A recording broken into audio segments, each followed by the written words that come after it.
Și sunt aproape 23 de milioane.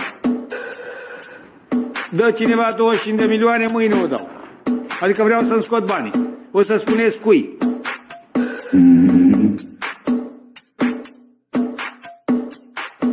Trebuie riscat. Câteva 2-3 milioane, nu știu. Că riști 2-3 să iei 50. You know what?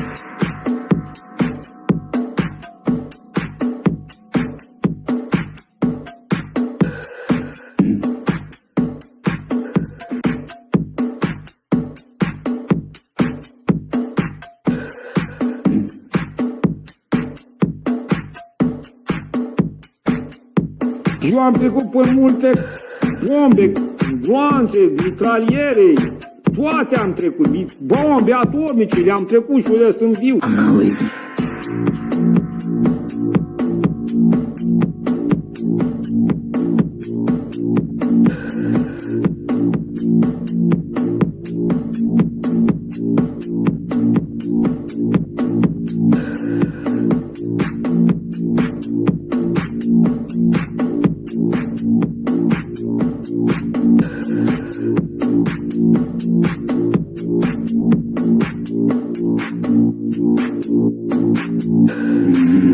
My colleagues and I remain squarely focused on our dual mandate to promote maximum employment and stable prices for the American people. Today, the FOMC decided to leave our policy interest rate unchanged and to continue to reduce our securities holdings, though at a slower pace. Our restrictive stance of monetary policy has been putting downward pressure on economic activity and inflation, and the risks to achieving our employment and inflation goals have moved toward better balance over the past year. Again, I implore you to remember, fuck your puts, fuck your calls. Jay Powell has you by the balls. God bless my money printer.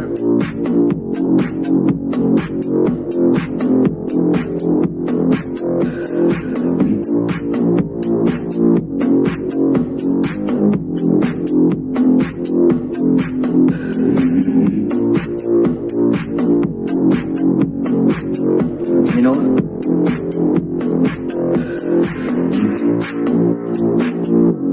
I'm not leaving. I'm not leaving. I'm not fucking leaving.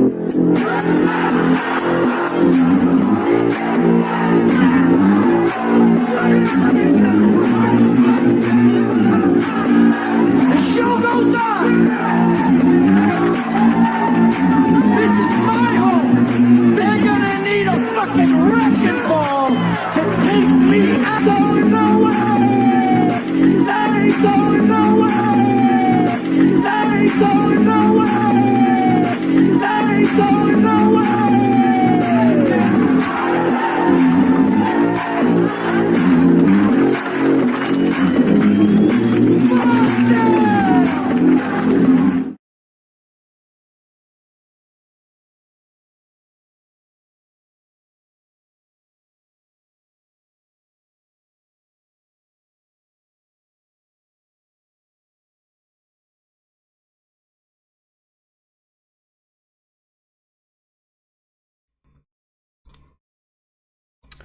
Oh yes, baby, suntem live, seara de cripto, episodul 38 din sezonul 7. Magie, vrăjitorie cu Trump la datorie, moment istoric pentru civilizația modernă, să zicem așa, cea de după anii 2000. În premieră avem un fost președinte american împușcat. Nu știu, nu mai am amintesc să mai fi fost ceva de genul în care un fost președinte american, adică la nivel foarte, foarte înalt, să fie împușcat la scenă deschisă pe scenă, ceea ce e incredibil. A fost împușcat în ureche, în zona asta undeva aici, glonțul i-a trecut prin ureche sau pe partea asta de aici și nu i-a lovit capul. Asta este important. Ați văzut toți probabil acele momente cu Trump când sângera, s-a pus pe acolo, sângera și pe urmă a ieșit și a zis yes, învingem sau chestii de genul ăsta și toată lumea a făcut poze.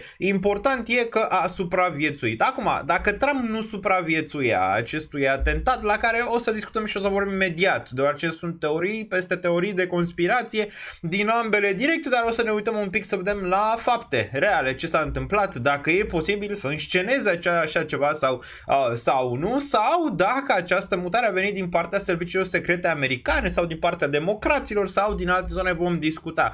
Dar imaginați-vă ce s-ar fi întâmplat dacă Trump, să zicem așa, nu mai era în momentul de față și era mort. Îți dai seama că piețele ar fi avut o reacție foarte, foarte negativă, ar fi fost probabil război civil, începerea unui război civil cel mai probabil în SUA, probabil alegerile ar fi fost anulate, piețele în declin, Bitcoin probabil era acum probabil pe la 40 ceva de mii de dolari, deci numai lui Trump i-a trecut glunțul pe la ureche, dar să zicem așa și nouă aici, cei care ne raportăm la aceste piețe financiare, deoarece reacția ar fi fost una foarte, foarte negativă dacă chiar s-ar fi întâmplat ca el să moară în acest atentat pe care eu v-am zis, n-am mai văzut, adică m-am trezit de dimineață, eram wow, chiar s-a întâmplat. Acum, mai erau unii care au zis că se va întâmpla, inclusiv Tucker Carlson, dacă știți, acum vreo 6 luni de zile a zis că da, e posibil ca să fie un atentat la viața lui Donald Trump, ceea ce mulți n-au crezut atunci și uite, pare că s-a întâmplat în momentul de față. Câteodată, nu știu, zici că trăim într-o matrice și pe zi ce trece pare că ea se confirmă din ce în ce mai mult. E incredibil.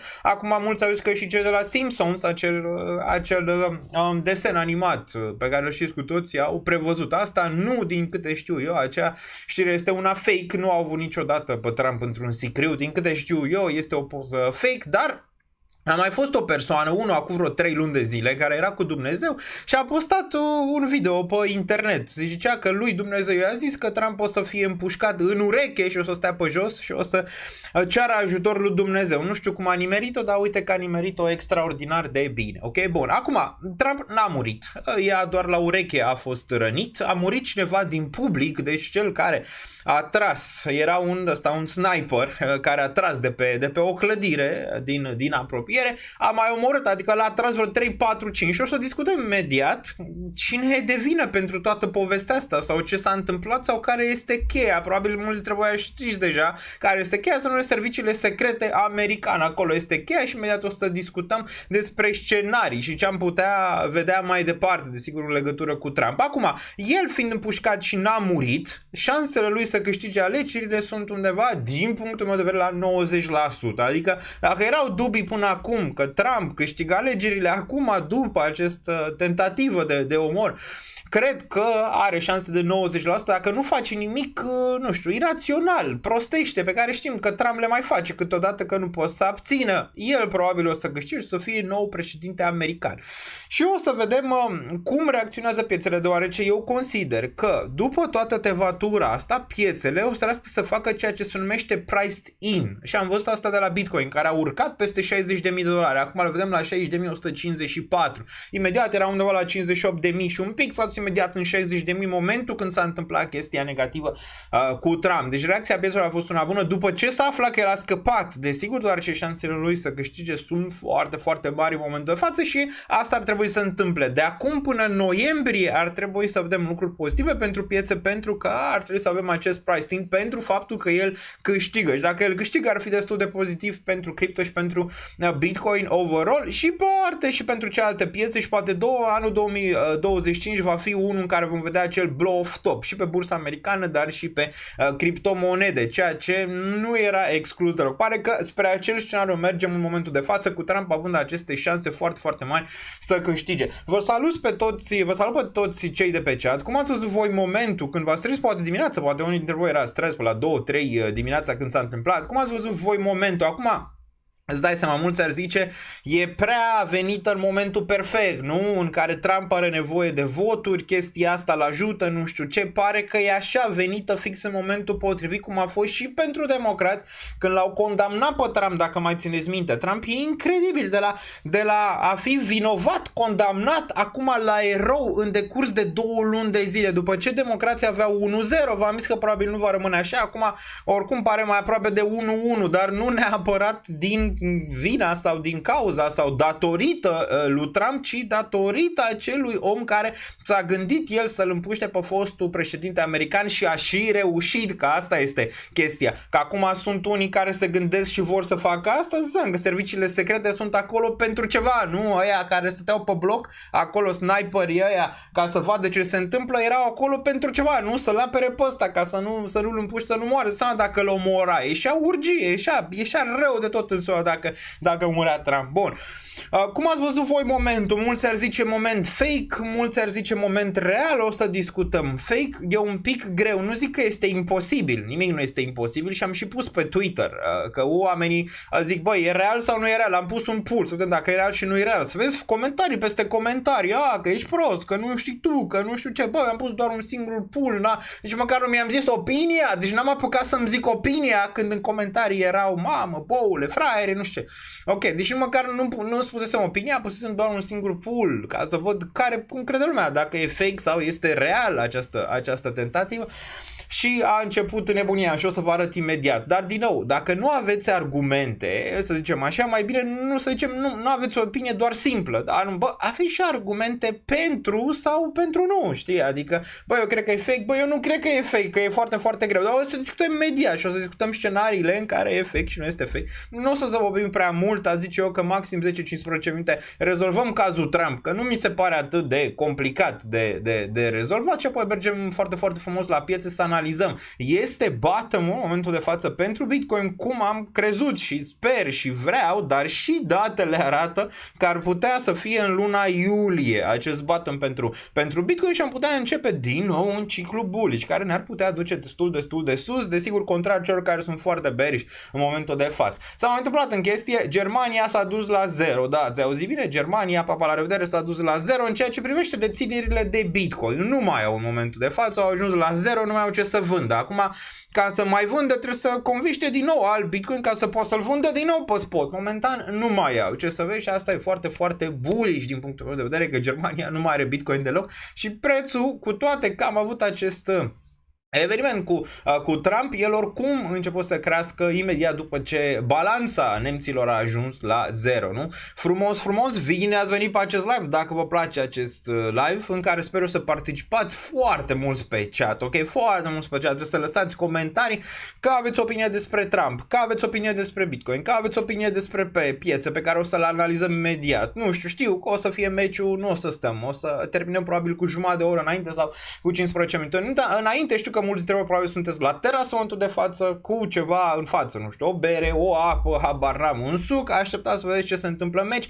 Nu o să vă vin prea mult, deoarece vreți să vă bucurați și de acea finală între Spania și Anglia. Dar până atunci, lăsați un comentariu, imediat le citesc. Bun, e real, nu putea regiza așa ceva la 2 cm de moarte. Asta zic și eu, e foarte, foarte greu. Nu zic că e imposibil, că asta îmi zic mulți, era, mamă, e imposibil să se întâmple. Bă, dacă ți-a dat, nu știu, istoria asta și recentă din ultimii 4 ani, ceva ți-a zis totuși că unele lucruri par imposibile, dar nu sunt. Știi, cu teoriile de conspirație. Am mai zis, majoritatea teoriilor de conspirație, bă, nu sunt reale, majoritatea, dar mai sunt câteva care devin realitate. Știi, teorie de conspirație până când în final devine realitate. Numai timpul îți va spune. Știi, ok, Trump nu e primul președinte împușcat american și foarte bine Kennedy l-a împușcat, ăla și murit. Și Roosevelt, adică el într-o gamă largă de președinți americani, dar după anul 2000 nu prea mai s-a întâmplat așa ceva, deoarece e foarte greu cu toată tehnologia asta pe care ai acum să lași pe unul care se crede amator, adică eu nu cred că ăla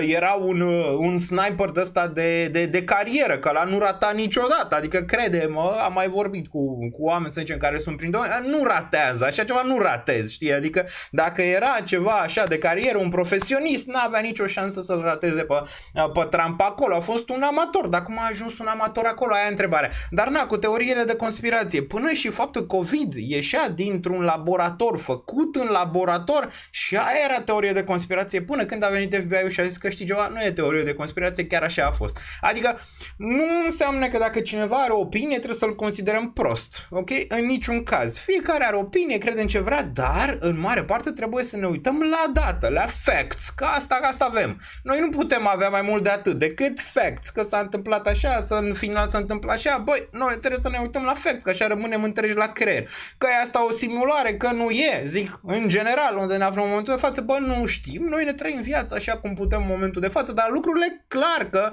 o iau un pic pe arătură, pe fiecare an pare că se adaugă așa un pic la cărămida aia, știi, la cărămida societății, care arată, nu știu, deci ce mai interesant sau mai rău sau mai prost, habar n-am. Bun.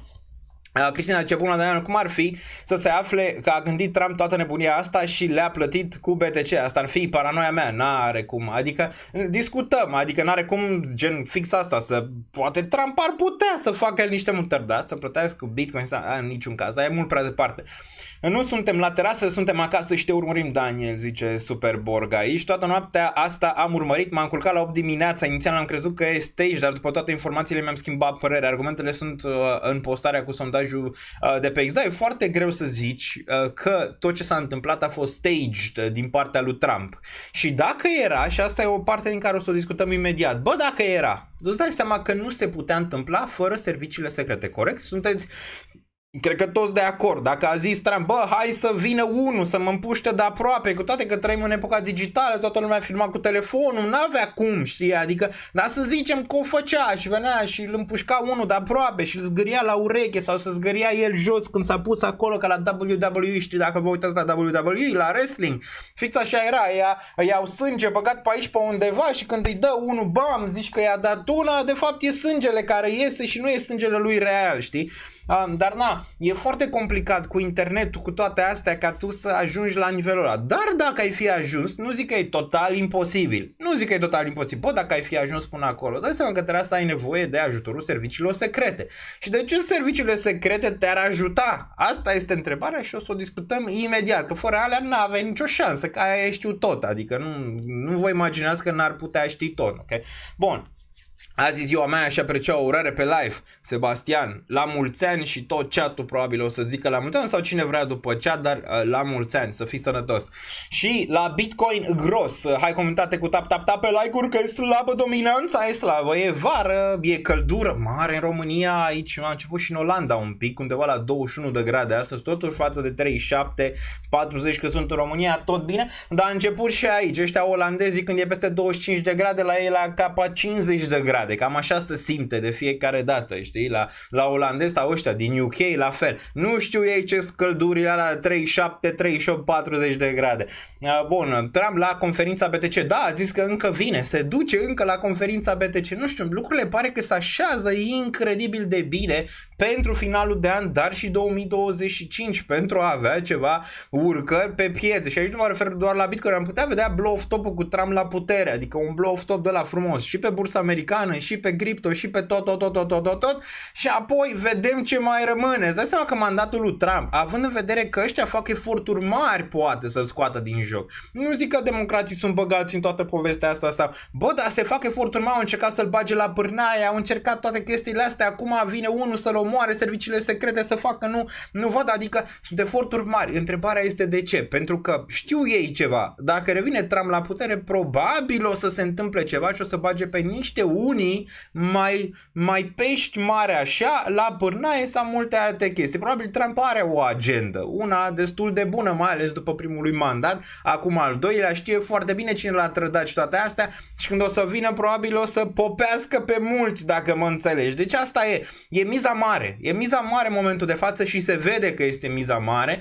Dacă Trump le vine la putere, probabil o să trăim din nou într-un fel de utopie, a zice. Știu că acum apare utopie. În momentul când Trump se va întoarce la butoane, cred că o să fie un alt tip de utopie și o să fie un roller coaster și mai mare. Desigur, piețele probabil o să iubească măcar prima parte a mandatului lui, de asta mă aștept că să vedem ceva manie, inclusiv pe cripto. Plus că asta se pupă cu tăierile de dobânzi care vin în septembrie, cine știe, poate Jerome face o surpriză, având în vedere că inflația asta în cădere, face o surpriză în iulie, cu toate că nu cred, o să fim aici pe live pe 31 iulie, să vedem ce se întâmplă dacă Jerome taie sau nu, improbabil, dar șanse mari care să dea un hint pentru tăieri în septembrie, cel mai probabil. Deci toate astea se pupă extraordinar de bine, lichiditate nouă, miroase piața, lichiditate nouă, președinte nou, e bine. Acum, vedem, mai e mult până acolo, Black Swan-urile se pot întâmpla, ne-a trecut glonțul pe la ureche cum i-a trecut lui Trump pentru un Black Swan, cel puțin așa l-aș fi interpretat eu dacă Trump ar fi murit sau ar fi fost în stare critică, probabil piețele ar fi reacționat foarte rău, inclusiv piețele de cripto. Bun. Barsoane, zici ceva despre optimist? Ne uităm. Poate să facă și rapper acum Trump, Tupac de 2024. Ați văzut că acum și melodia de la 50 Cent, Many Men, de la mulți oameni, știi, care au încercat să-l omoare, să zicem, pe 50 Cent. Acum e în trending, deoarece Trump, îți dai seama că el cică e ăla din Many Men, știi, din melodia lui 50 Cent. Tare, după, nu știu, 20 de ani de cât a fost melodia aia, acum pare că ea vine din nou în trending. Mai e o chestie, pare că gangsterii acum nu mai sunt pe străzi, ci sunt în politică. Ați auzit-o pe asta? Pare că așa e. Gangsterii nu mai sunt acum cu bam, îl împușcăm pe ăla, bam, faci.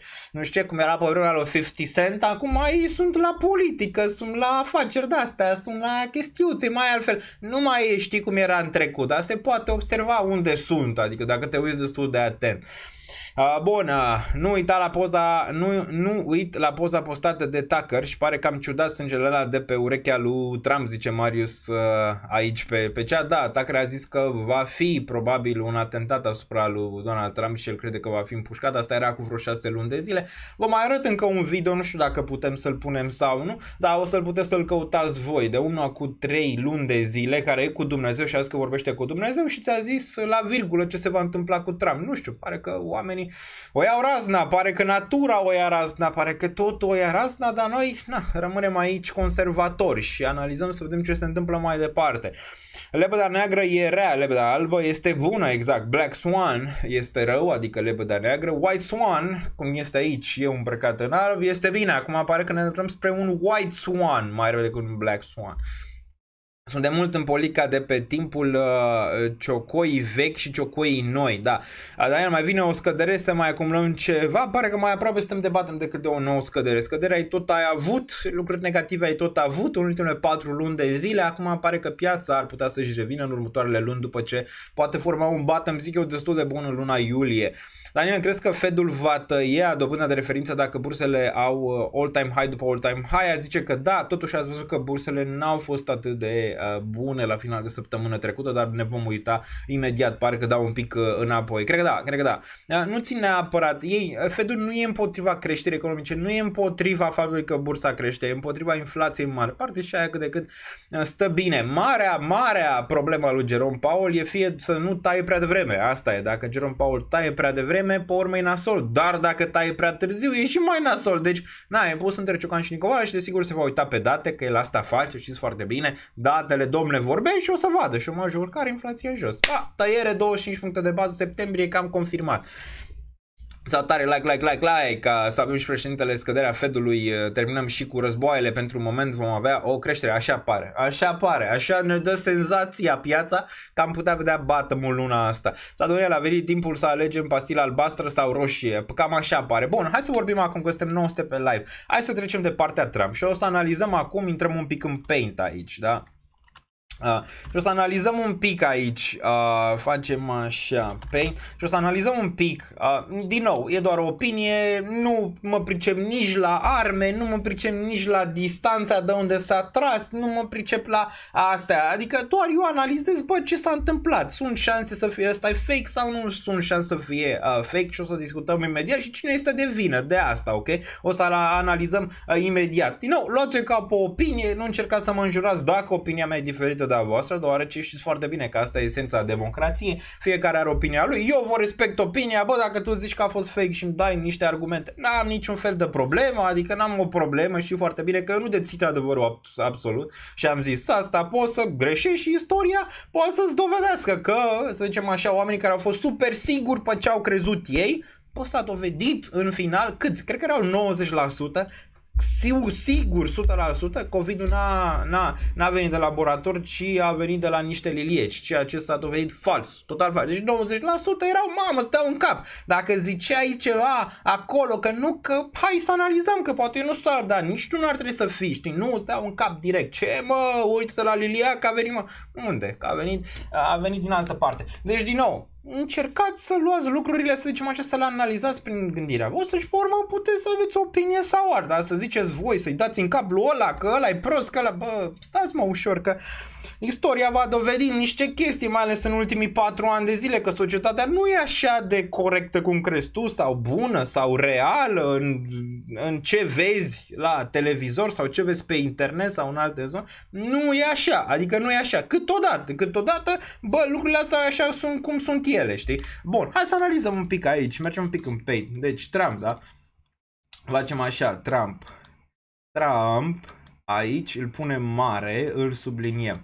Fake sau adevărat? F sau A? Da? Asta este întrebarea. Ce s-a întâmplat? A fost fake sau adevărat? Acum, dacă a fost fake, nu aici, în zona asta, ar însemna că Trump aici a făcut cumva, nu? A făcut cumva să facă această împușcătură, să-i treacă exact pe la ureche și să moară ăla de lângă, îți dai seama, și el să nu pățească nimic, să iasă învingător cu steagul și imediat vă dau niște poze. Deci Trump a înscenat, asta mulți zic, bă, a fost o făcătură, deci Trump a înscenat,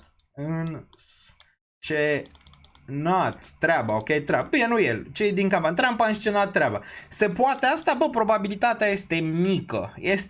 Este foarte, foarte mică. Deci probabilitatea, din punctul meu de vedere, ca Trump să însceneze așa ceva, este mică. Și m-am zis de ce? Bă, glonțul, adică foarte greu ăla să-l treacă direct pe acolo, ăla mai împușcat 2 după, foarte complicat, să zicem așa, să poată să treacă fix pe la ureche, să-i dea un pic de sânge pe la ureche și apoi să fie ok.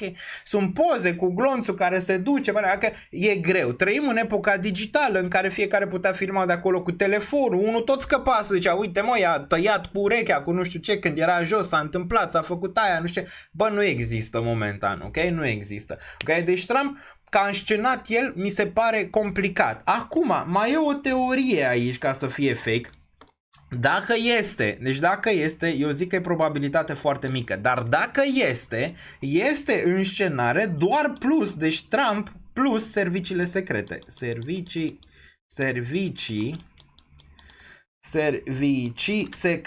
secrete, ok? Și aici vă zic de ce. Pe asta, să zicem așa, aș putea cât de cât să o înțeleg.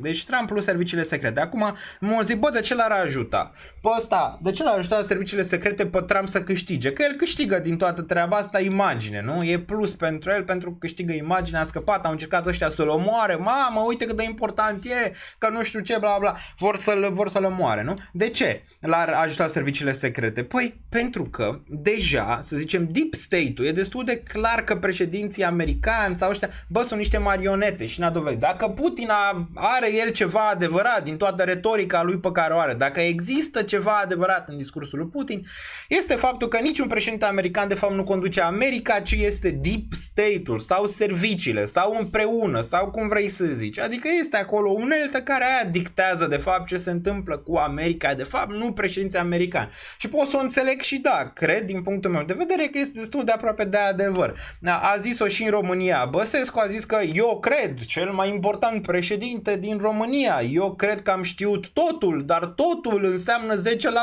Înțelegi? Mai ți-a zis-o și el la pe bune, că nu el controlează cel mare parte deep state-ul și serviciile. Adică există o mână invizibilă. Bă, există. Eu, urmărind de atâta timp toate astea, fiind student, geopolitică și toate astea, masterat în asta, bă, eu nu cred că mai am vreo îndoială în momentul de față că există acest deep state. Există peste tot, prin toate țările, oriunde el există, cum vrei să-i zici. S-a mai dovedit și faptul, ca să vă fac o mică paranteză, Elon Musk cu Twitter.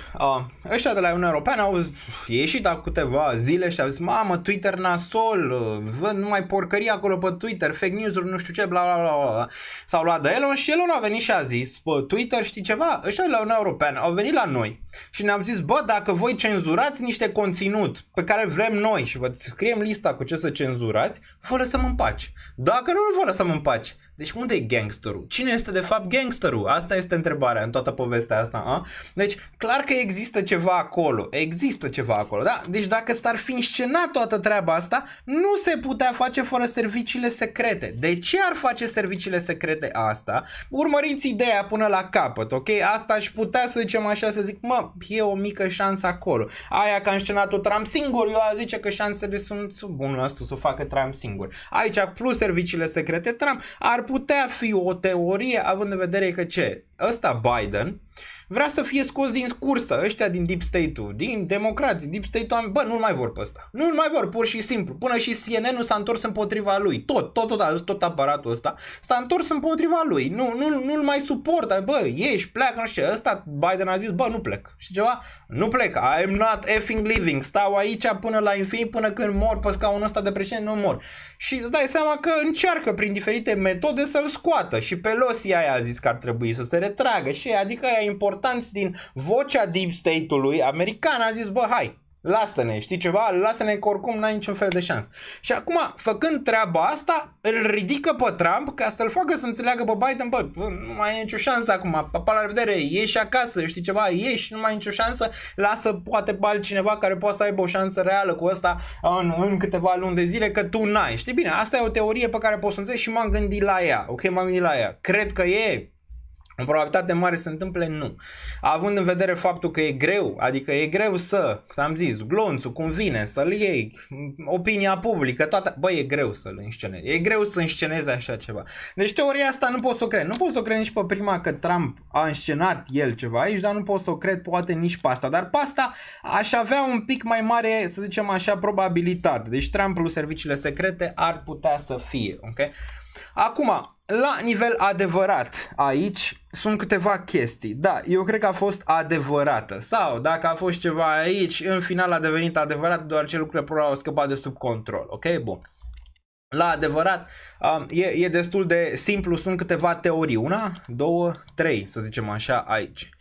Prima teorie la adevărat este că totul se duce la serviciile secrete. Tot.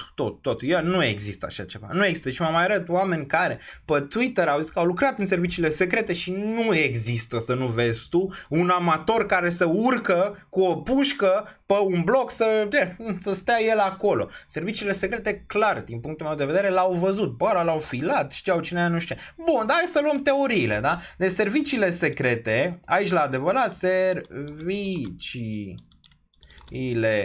secrete, aici, rateu.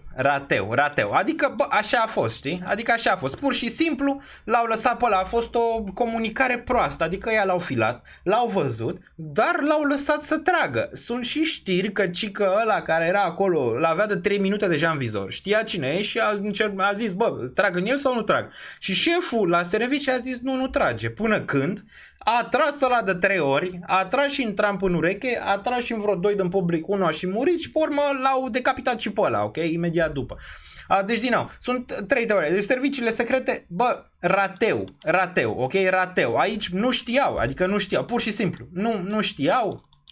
Nu știau aici sau comunicare proastă. Proastă. Comunicare proastă sau nu știau. E o teorie realistă pe care o putem lua în considerare aici, ok? Mai avem încă una, serviciile, da? Serviciile și asta nu e fake, asta intră în adevăr, dar totuși intră într-o parte, să zicem, mai ciudată. Serviciile știau, ok? Știau, dar au lăsat să se întâmple. Adică au lăsat, pur și simplu, au zis, bă, e ăsta aici, tragem în el sau nu tragem? Bă, nu tragem, pentru că lasă-l așa, că avem niște... cineva ne-a zis că poate cine știe moare ăsta, adică l-au vrut mort pe ăsta, pe Trump, adică l-au vrut mort, pur și simplu, hai scăpăm de el, ok? Acum, a ajutat pe cineva treaba asta? Nu știu dacă ar ajuta, nu știu dacă ar fi ajutat democrația atât de mult, deoarece ăsta ar fi fost martir și atunci dacă era martir clar, nu mai erau oricum alegeri și se întâmplau alte chestii de-astea de stradă, multe și alte chestii, dar să zicem că serviciile știau, nu știu, să zicem, n-aș merge pe ruta asta că serviciile știau aici, deoarece îl omorau, dar totuși lucrurile degenerau, cred că și mai rău, adică și mai rău dacă se întâmpla asta. în zona asta de aici. Bun, serviciile știau, serviciile erau rateu. A zice că astea, să zicem așa, sunt. Nu știu dacă ar mai fi fost aici o teorie cu serviciile, asta, serviciile secrete plus Trump. Asta ar fost o altă teorie, dar aici nu intră la pozitiv, intră în zona asta de fake, în zona asta de aici. Băi, eu, din perspectiva faptelor, ce s-a întâmplat și cum s-a întâmplat, a zice că ne aflăm între astea două zone. Serviciile știau, serviciile aici, să zicem așa, nu știau. Eu, în mare parte, mi-e greu să cred. Mi-e foarte greu să cred că nu știau, ok? Mi-e foarte greu să cred. Eu, dacă ar fi să zic ce s-a întâmplat, cred că a fost lipsă de comunicare din partea serviciilor. Adică eu o văd aici.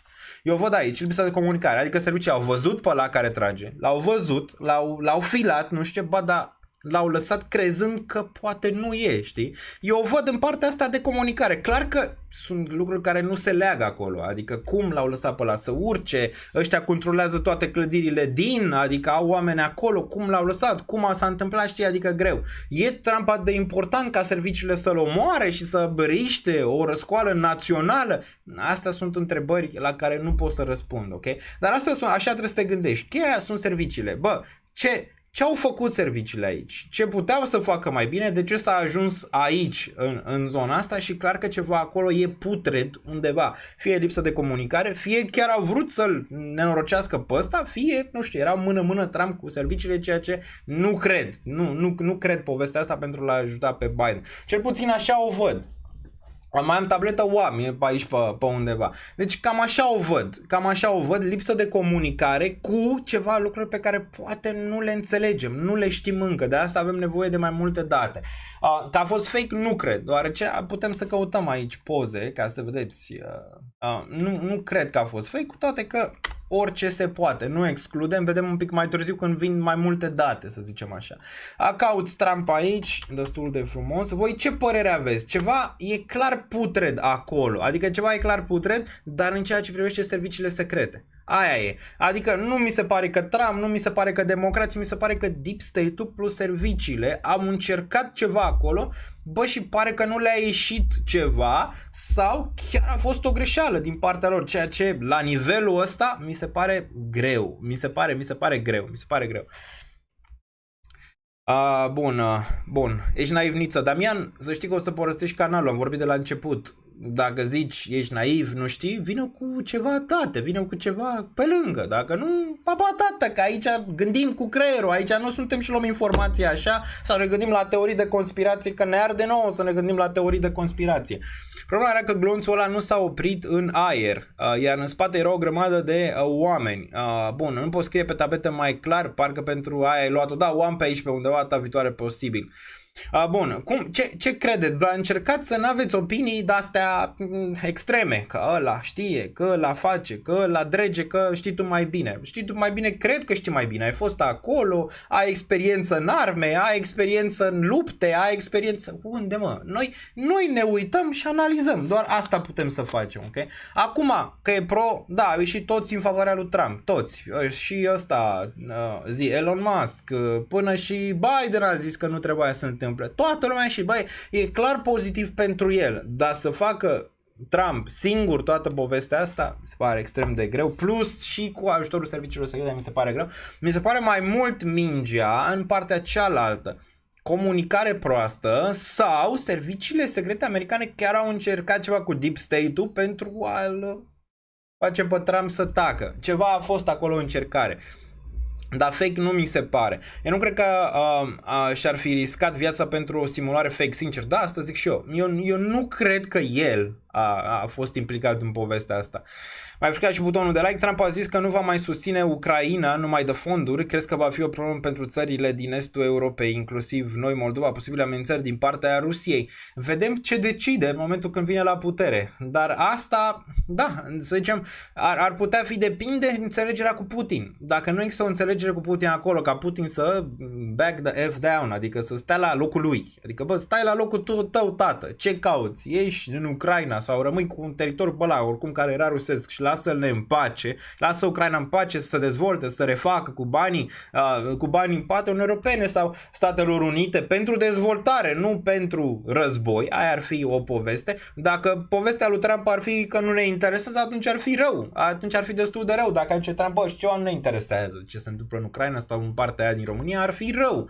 Deoarece atunci îți dai seama, Putin ar zice, băi, pe fac ce vreau eu aici. Următoarea o iau Moldova și pe urmă vedem ce se mai întâmplă. Noi nu cred că o să avem probleme pentru că suntem în NATO și asta ne dă acea apărare în caz că România este atacată. Deci nu cred. Are problema mai mult Moldova sau alte zone. Dar mai e o chestie. Trump, știți foarte bine, pro-arme. Pro-arme. El întotdeauna a zis, da, armele, primul amendament american, că nu știu ce. Acum poate și mai schimbă ideea, nu? Având în vedere că unul de aici a venit și la aproape l-a împușcat și nu mai era. Adică aproape nu mai era. Dacă nu se întorcea cu urechea spre stânga, probabil nu mai era. Și puteți să vă uitați și voi și putem să ne uităm aici. Vrem să vedem ceva fără sânge ca să nu ne baneze aici. Uite, na. Aici, cred că asta e o parte. Când vine el, nu-i dăm cu sunet, îi lăsăm fără sunet. Aici când s-a ridicat ieri și arăta așa mâna că s-a întâmplat. Încercăm să nu dăm prea mult footage, deoarece nu știm cum va reacționa neapărat YouTube-ul la toate aceste imagini de aici și încercăm să le dăm mai puțin. Dar uite, ăsta este momentul, ok? Ăsta este momentul de aici, o să-l dăm fără sunet, fără nimic. Ăsta a fost momentul când a fost împușcat, ok? Se poate observa aici. Putem să dăm fără sunet. Ăsta a fost momentul când a fost împușcat, ba? Ăsta, aici, ok? Și a simțit ceva, se poate observa destul de clar, cu câteva momente înainte s-a întors, ba? Vezi? Asta a fost mutarea, s-a întors. Dacă nu se întorcea la modul ăsta, probabil glonțul ar fi trecut mai aproape de cap decât de ureche, ok? Și se poate întâmpla, pe urmă a căzut destul de ușor, se poate auzi, puteți căuta și voi Trump aici pe Twitter și puteți vedea ce s-a întâmplat mai departe. Putem să vedem aici, s-a pus la pământ aici, serviciile secrete au sărit să-l apere, ăsta e din public, ia uite-l pe ăsta, ăsta era gata, mă, vino, cine a tras, nu știu, în loc să pună pe jos, ăsta era gata, mă uit eu după ele, că știu eu cine e. Uite-l pe ăsta, e incredibil așa ceva. Deci incredibil, ăștia de aici încă stăteau. Păi dacă eram aici, nu mai eram acolo, adică înțelegi ce vreau să zic? Deci nu mai eram acolo, pur și simplu. Ăștia au stat aici, stăteau aici, nu știu. Zice ceva despre inteligența lor, să zicem, dacă tot stătea aici, în zona asta, decât să o iei la fugă, știi? Adică trebuia să pleci de aici, nu mai trebuia să fii în sfera asta. Deci când ai auzit că deja a fost împușcat unul și a fost împușcat și președinte, ce mai căuta aici? Aia era întrebarea. Ați poate observa ce s-a întâmplat mai departe, l-au luat serviciile secrete și l-au dus aici, Trump a ridicat mâna, că am vins și ce s-a întâmplat mai departe, puteți să vedeți aici, l-au dus la mașină. Știu că ar putea părea că a fost în scenare, dar mi se pare greu. Uite câte camere erau acolo, uite-te la băiatul ăsta de aici, cu camere, erau toți acolo și din presă și din media. Băi, e greu, dacă era unul tot vedea că i-a tăiat urechea când era jos, că de fapt n-a fost un glonț, că a fost nu știu ce, că de fapt nu știu ce. Nu, mi se pare greu. Cel care, cică, nu știm, că asta e și o chestie acolo, că de asta zic, serviciile sunt implicate, adică nu există. Poate să fie, în servicii să știți că sunt și servicii bune și servicii rele, adică nu există doar servicii bune, sunt două tabere de obicei sau poate chiar mai multe tabere în serviciile secrete. E posibil să fie cineva din partea serviciilor secrete care era unul acolo și a zis, bă, nu-l împușca pe ăla că nu-l văd ca un risc, ăla care stătea lunetistul acolo, ăla care se dovedește din ce ne zice media, noi nu știm cine e. Poate să fie unul care e super expert, nu știm, poate să nu fie el, ne zice că e un băiețaș care el era împotriva lui Trump, s-a urcat pe o clădire și a început să tragă, ceea ce, asta, nu pot să o cred, sincer, adică serviciile secrete, dar aia sunt acolo, poate să fie 10.000 de atentate la nivelul ăsta micuțe, dar să serviciile secrete acolo, ca să-i vadă pe ăștia, să-i repereze, să nu se întâmple, nu? Că de asta sunt lunetiși pe toate nivelurile astea, îți dai seama, de asta zic că serviciile sunt implicate într-un fel sau altul, ăsta că era un amator. Pur și simplu amator care a tras el la întâmplare. Să zicem clar că vrea să-l omoare pe Trump, dar a tras prost. Adică era la distanță destul de mare. Nu știu, 160 de yards. Asta nu știu cât se traduce. Putem să căutăm. La 160 de yards era acea clădire distanță. Deci era la o distanță de el. Dar dacă era unul profesionist, nu mai era aici. Știm foarte bine că pe Kennedy l-a împușcat la Oswald, care nu era un mare, mega, super profesionist, cu toate că avea ceva istorie istoric pe partea asta de armată, dar pe ăsta, pe Kennedy l-au mierlit. Au mai fost împușcați și alții și ne putem uita la o listă dacă veți aici. Roosevelt a fost împușcat, cred că parcă de 2 ori. Chiar odată când s-a auzit din public o împușcătură, a zis că data asta m-au ratat. Asta e, îți asumi cât de cât, având în vedere să fii la nivelul ăla, bă, îți asumi. Aia e, sunt la nivelul ăla, sunt unii din 300 de milioane, cât are 350 de milioane America, să găsește unul să o ia pe lângă cum ar veni. Ați văzut că și în școli ăștia să împușcă între ei și toate chestiile astea. Nu e safe deloc, adică America nu e safe, România e de 15 miliarde de ori mai safe decât e SUA, plus că poți să iei arme din fiecare, te duci și le iei de la magazin. Da, bună ziua, vreau și eu pistolul ăla, dacă se poate, ia aici 500, 600, 700 dolari, dăm pistolul, niște gloanțe și încep să tragi pe stradă, pur și simplu. Bun, da, putem să ne mai uităm aici, mai sunt câteva poze, nu vreau să vi le arăt pe astea cu sânge, că n-are rost, uite gluma cu 50 Cent aici, pe care a pus-o 50 Cent, o puteți vedea aici, get rich or die trying 50 Cent, bam, bam, bam, bam, bam, frumos aici, nu? Trump gets shot and I'm trending, da, e în trending acolo. Bun, Biden a zis și el ceva aici, puteți să vedeți, nu știu, n-aș vrea să-l ascult pe Biden în momentul de față, sincer, puteți să vedeți că a zis și el ceva aici, că nu e ok, că bla bla bla, că nu e ok ce s-a întâmplat, puteți să vă uitați să vedeți. Voi n-am răbdare. Uite, asta e tare.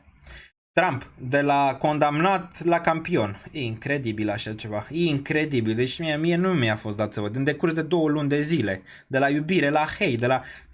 Politica e incredibil. Aici, da, ăștia clar sunt în stare să te omoare pentru...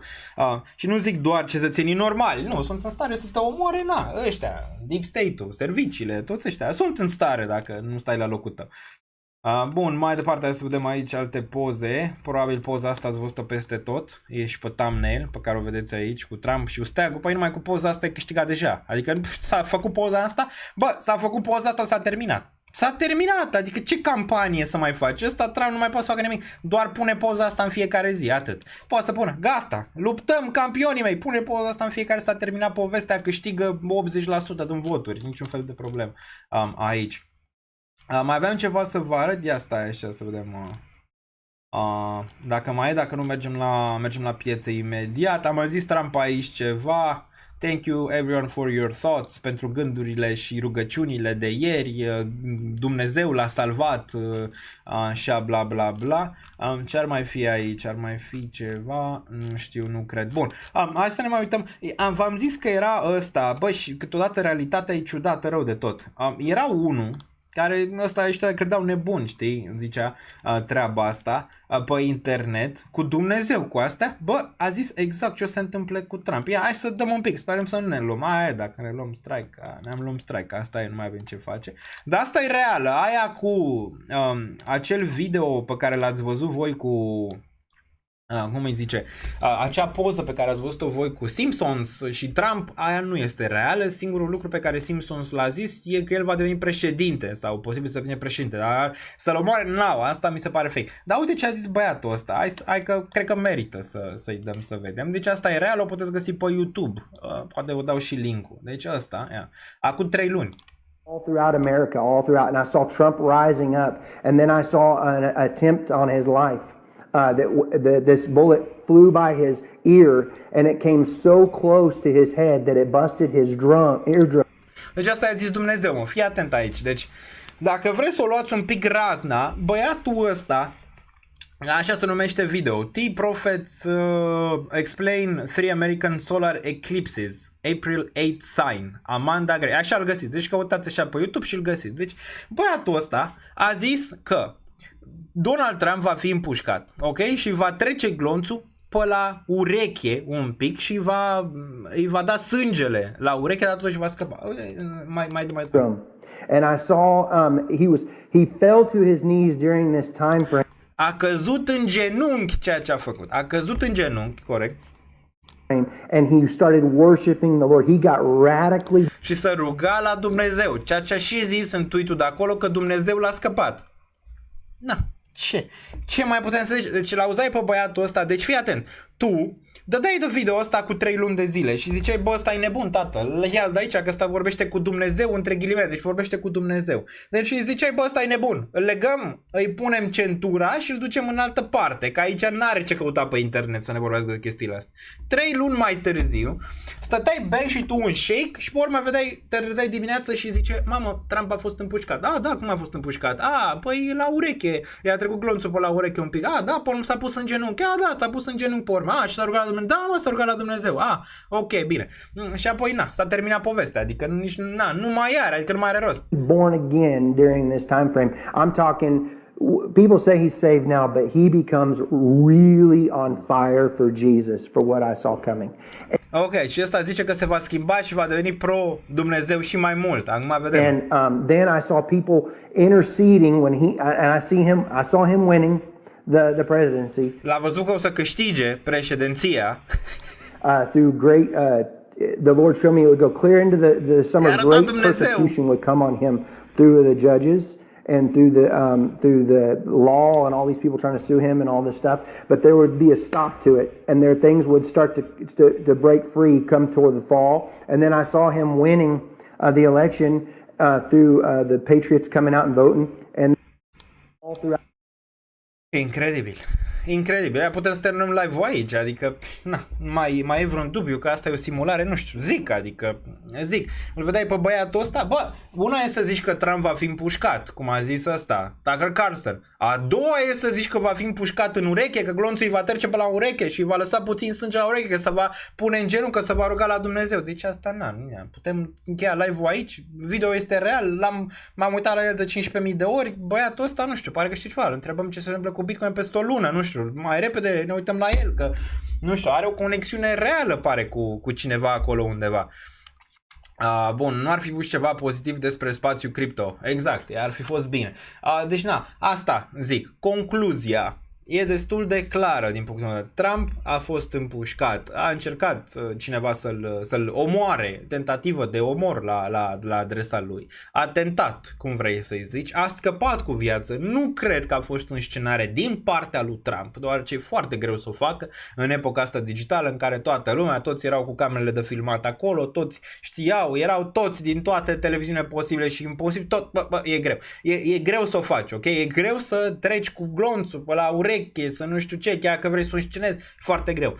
Ce cred că serviciile au încercat ceva, habar n-am, nu știu, n-aș putea să știu ce s-a întâmplat, cum s-a întâmplat, cred că serviciile au încercat ceva acolo, poate ce nu le-a ieșit sau unii au zis că hai că nu știu ce, poate ăla a ratat, l-au lăsat serviciile să tragă, ăla au ratat, adică ceva de genul ăsta pot să înțeleg. Nu pot să înțeleg cum a ajuns să tragă, adică nu pot să înțeleg că a fost doar să zicem așa, doar o chestie, nu știu, pe care serviciile secrete au făcut-o greșit. Nu pot să cred asta. Pot să cred într-o comunicare un pic mai proastă, dar și o încercare din partea lor să-l mierlească pe ăsta, pe Trump. Adică mi se pare greu de crezut că ăla s-a urcat pe blocul ăla acolo, care era la 160 de yards, că sniperii care erau pe bloc nu l-au văzut. Adică, mi se pare greu. Bun. Și a arătat aceeași parte din care va fi împușcat. Da, deci putem încheia live-ul acum, adică nu mai are rost, deci pe ăsta mi se pare incredibil așa ceva, incredibil. Bun, ăștia mai sunt președinții care au fost împușcați, John F. Kennedy, ăsta chiar a fost omorât de un sniper, deci pare că ăsta era sniper, acum Lee Harvey Oswald are ceva, îți dai seama, experiență, având în vedere că era un sniper față de celălalt. Ăsta pare că a fost un mai amator, așa, în Dallas, în 1963, știm foarte bine. Multe teorii de conspirație cu John F. Kennedy, ce să vezi, nu e fisul, e ceva, nu știu, nepot, strănepot, habar n-am, tot Kennedy candidează acum și pare că din nou este împușcat un alt candidat la președinție aici, nu un președinte, ci un fost președinte. E interesant, nu? Putem să vedem aici în Dallas 1963, cred că știm deja povestea, dar au mai fost și alții James Garfield, William McKinley, aici Abraham Lincoln a fost primul, was the first president to die by assassination, deci Lincoln l-au mierlit, he was shot in the back of the head, deci l-au împușcat în spatele capului în 1865 aici, during an appearance at the Ford Theater, deci era la teatru și el, bam, și l-au împușcat în cap atunci, foarte frumos, foarte frumos. Diferența e că atunci n-aveai nivelul ăsta de securitate, n-aveai camere, n-aveai nimic acolo, puteai să le faci, știi? Aici foarte greu, dar asta nici n-au mai fost. N-au mai fost pe domn, că n-ai cum, adică e foarte greu. Bun, vreau să văd ce zic serviciile, adică care e statementul lor oficial, ce s-a întâmplat acolo. Nu știu dacă o să-l vedem vreodată, cred că va fi sealed. Pe băiatul ăla nu o să știm prea multe despre el, că așa e, ca întotdeauna. Știm că e un amator, știm că a venit, că era hater împotriva lui, s-a urcat, a luat sniperul și a tras. Asta o să știm, nu o să știm mai prea multe despre el. Ronald Reagan a fost împușcat în 1981 în fața Hilton, Washington aici, John Hinckley aici, un mental institution, ăsta l-a împușcat, bla bla bla, Gerald Ford, 2 tentative de asasinare din care a scăpat, Harry Truman a mai fost aici, Franklin D. Roosevelt was president-elect when would be assassinated, fired at him in Miami în 1933.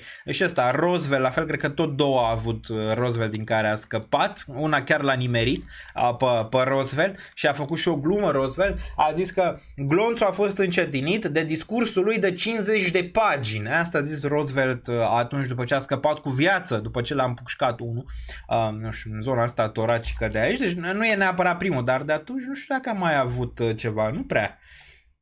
Andrew Jackson aici, dar nu știm în ce an a fost. Nu știu, eu nu mi-amintesc. Voi vă aminti să mai fie în afară de Donald Trump după 2000 sau după 1909? Eu nu mi-amintesc să fie. Serviciile de mâna a doua pentru foști președinți. Da, nu știu. E ceva ciudat de acolo, adică sniperii ăia, bă, n-aveau cum, ăia sunt instruiți, n-aveau cum să nu-l vadă pe ăla, adică n-avea cum să nu-l vadă pe ăla, să lase clădirea aia nepăzită, nimic, mi se pare greu. Numai pe acolo, prin Columbia, mor viitori președinți, cu camere de filmat pe capete, acolo da, dar Columbia nu e SUA. Bun, nu trage domn seama că sunt eu lăscărică. Un sniper profesionist poate să-l rateze intenționat, da, cu știința lui Trump și în felul ăsta. Da, dar ați văzut că, chiar că era profesionist, Trump s-a tot mișcat, știi? S-a tot mișcat, aproxima lunetistul ăla, shooterul ăla, sniperul, aproxima că se va... Nu văd pe asta, ok? Nu văd, adică să-i dai direct la ureche, bă, când ăla se mișcă, adică trebuie să fii naiba, super om. Nu mișcă nimic fără să știe serviciile, asta zic și eu și am zis, dacă Putin ăsta a zis ceva bine din multele minciuni pe care tot le-a zis de-a lungul timpului, bă, una cred că a zis-o destul de aproape de adevăr, că nu conduc președinții americani, ci deep state-ul american, serviciile americane, și e destul de clar, adică uitați-vă la Biden, hai să fim serios, uitați-vă la Biden, dar nu crezi că conduce Biden SUA. Nu, era sniper, un semi-automat cu lunetă. Da, el că era un cetățean care știa și el să tragă cât de cât acolo cu arma, dar în niciun caz un profesionist. Din ce știm noi, că asta știm. Bun, hai să vedem ce s-a întâmplat cu Bitcoin aici. Intrăm în a doua parte, deja 55 de minute, am tot discutat despre treaba asta. Mai discutăm dacă mai sunt date. Momentan, datele arată că nu a fost fake această tentativă de asasinat, a fost una reală, dar serviciile, clar că știu ceva, adică mi se pare greu să fie atât, bă, și dacă nu e, să zicem că e simplu, doar n-au văzut. Păi asta mi se pare rău de tot, îți dai seama, mi se pare rău ca un fost președinte american să n-aibă paza corespunzătoare. Bă, nu e un nimeni de pe stradă, e un fost președinte american, adică unul destul de important, știi, și un viitor posibil președinte, un candidat la președinție, știu foarte bine că au fost mulți oameni care vor mort, n-ai cum, nu văd, adică dacă era retras de 10 ani și ar fi ținut un discurs, aș fi zis, băi, ar fi pus niște amatori ca și apărare, știi, da, așa, nu există, în mintea mea nu există. Bun. Uite un aspect, au tras 8 gloanțe și nu l-a nimerit niciunul de la 140 de metri. Nu știu câte gloanțe s-au tras exact, dar au tras prea mult, adică brunețiștii ce-au făcut? Ăia, sniperii lor, știi, a serviciilor secrete, ce-au făcut în timpul ăsta? Stăteau și aplaudau, da, putem să tragem, săr, putem să tragem, că iau nevoie, bă. Dacă eu eram sniper și eu îl vedeam pe ăla, că așa s-a întâmplat, l-a văzut pe ăla.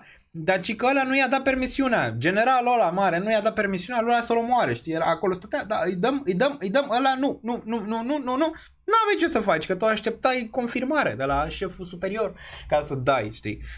Da, l-au văzut, cred că l-au văzut.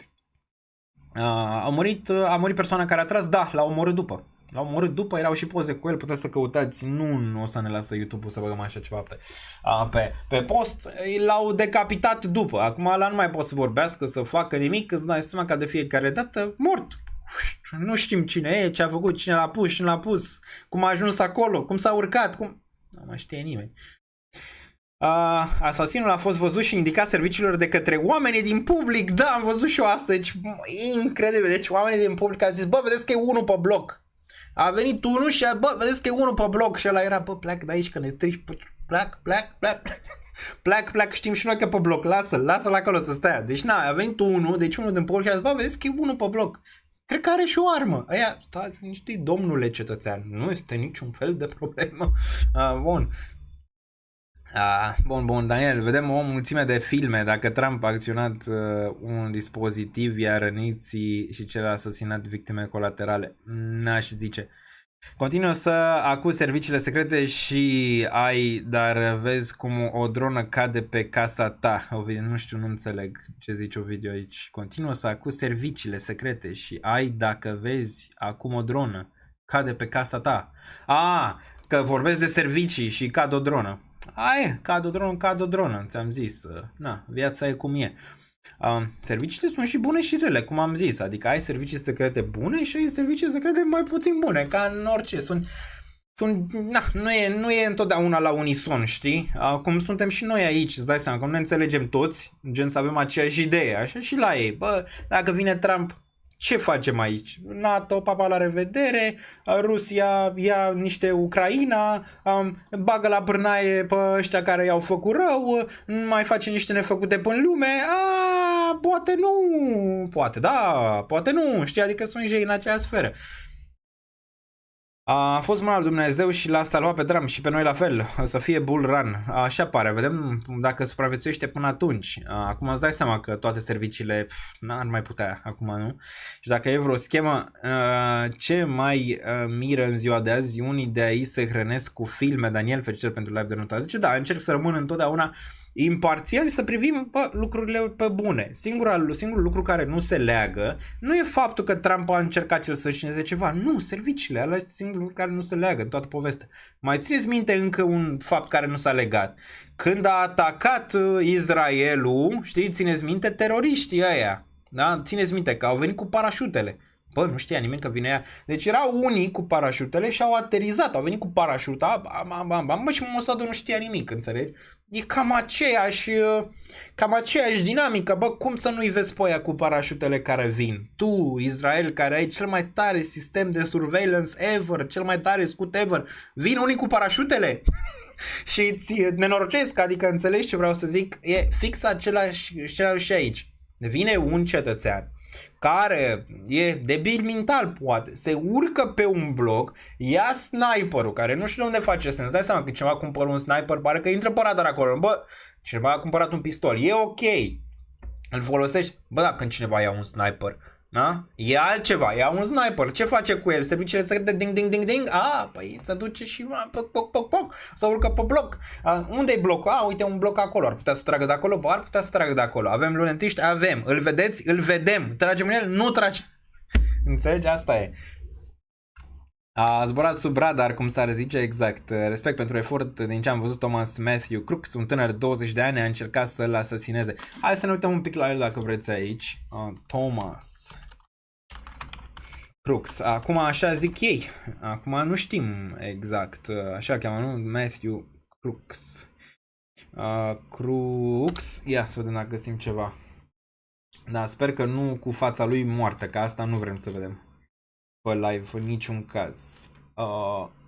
Bun, cine zice aici? Thomas Matthew graduate Bethel Park High School în 2022. Deci ăsta ar fi. Deci băiatul ăsta ar fi. Deci ăsta, mă. Deci ăsta a fost aproape să-l omoare pe Trump. Ești nebun la cap. Deci ăsta. Ăsta de aici. Îl vezi? Ba, ăsta. Adică, na. Câte povești să mai aud, știi? Adică, uite mă, ăsta. Deci ăsta s-a dus și a nenorocit la serviciile secrete americane. Băiatul ăsta. Păi ce să mai zice, mă, dacă ar vrea Trump să-l asasineze pe Biden? Sau pe Trump sau... Dacă băiatul ăsta cu o pușcă pe un bloc s-a dus și l-a nenorocit pe ăsta. Păi dacă vrea oricine să... Păi îți dai seama, la alt nivel era papa, la revedere, mâncat, pa. Nu mai exista. Deci ăsta, băiatul ăsta de aici, ăsta. Și că ăsta e, na? Îl vedem aici, ăsta e. Aici, incredibil așa ceva. Bun, acum nu știm neapărat dacă e el sau nu. Că mulți ar zice că nu e el cu Thomas ăsta. Acum mulți zic că e, că nu e. Acum asta era cu 13 ore. Acum nu știm, poate s-a mai schimbat aici. Ăsta ci că a făcut un video înainte, vezi? Ăsta zicea un video aici că urăște pe Trump și urăște... My name is Thomas Matthew Crooks. I hate Republicans, I hate Trump, and guess what? You got the wrong guy. Ok. Poate nu e el. Mulți zic că el e, dar nu știm. Dar cam așa arată băiatul ăsta. În fine, dacă nu e el, vedem, mai vin știri aici. Dacă nu e el, e alt băiețaș. Deci un băiețaș cu o pușcă aproape l-a omorât pe Trump. Asta e știrea. Un băiețaș cu o pușcă pe un bloc l-a omorât pe Trump. Cu Trump care are, cred că are vreo 40, în 40-50 de agenți pe lângă el. 40... Vine un băiețaș cu o pușcă. Hai să fim serioși acum. Ăla din video nu e. Ok, deci ăla din video ci că nu e. Păi în poză mort, da, e mort, l-au decapitat ca să nu știi cine e. Mulți zic că e, mulți zic că nu e. Nu știm exact. Nu cred că e ăla din poză, ci că numele e, dar nu e el, ci că e altul. Ci că e ăsta. Ci că e ăsta, nu? Dar nu e ăsta nu e ăsta din video. E ăsta, cică. În fine. Tot așa. La oameni le plac teoriile conspirației. Da, ne plac teoriile conspirației, îți dai seama. Rupere, problema știi care e? Că unele dintre ele devin realitate. Asta e de fapt problema. Unele dintre teoriile astea de conspirație, mai ales după anul 2020, pare că vin pe turnantă de la doar câteva care, nu știu, erau așa relevante. Pe urmă au bubuit și unele dintre ele chiar devin realitate. Asta e problema. Bun, Bitcoin ce a făcut? Ce reacție au avut piețele? Ne uităm un pic aici la Bitcoin, vedem la 60.210. A terminat guvernul german și intrăm în pâine ca lumea pentru piețe. Acum am terminat cu Trump. Dacă mai aveți opinie, le puteți lăsa după în comentarii. Mare atenție cum lăsați în comentarii, pentru că dacă veniți și lăsați ăia sunt proști, tu ești prost, ăla e prost, plecați, că nu vreau persoane de genul ăsta pe canal care n-au o teorie argumentată. Când vii și zici ceva, bă, zi-o argumentat. Nu mi-o zi așa, boule. Da? Bine, așa e. Bun, că acum fiecare, îi place să zică ce crede el și cum crede el și totdeauna tu deții adevărul absolut. Nu se poate ca tu să nu deții adevărul absolut. Se poate să nu deții adevărul absolut, deoarece n-ai cum să ai toate detaliile. Ți-am zis, nu te pricep la arme, nu te pricep la distanțe, nu ai fost în armată, n-ai fost în astea. Dacă n-ai fost în astea, crede-mă, șansele sunt mici ca să înțelegi contextul total al lucrurilor. Opinie poți să ai, dar trebuie să o argumentezi într-un fel sau altul. Un sniper bun trage acolo unde trebuie. Corect, dar în cazul ăsta, până și un sniper bun ar fi avut o problemă, pentru că Trump se mișca. E foarte greu, știi, aici e cap, urechea aia asta. Ăsta e cap, înțelegi ce vreau să zic? Ăsta e cap, asta e urechea. Dar aici cum? Adică foarte complicat. În Olanda e frig, nu mai așa frig, astăzi 20 de grade. Dar Bitcoin, reacție de aici, putem să vedem, era în regiunea asta de aici, putem să vedem în zona asta, de fapt, hai să vedem pe 4 ore unde era înainte.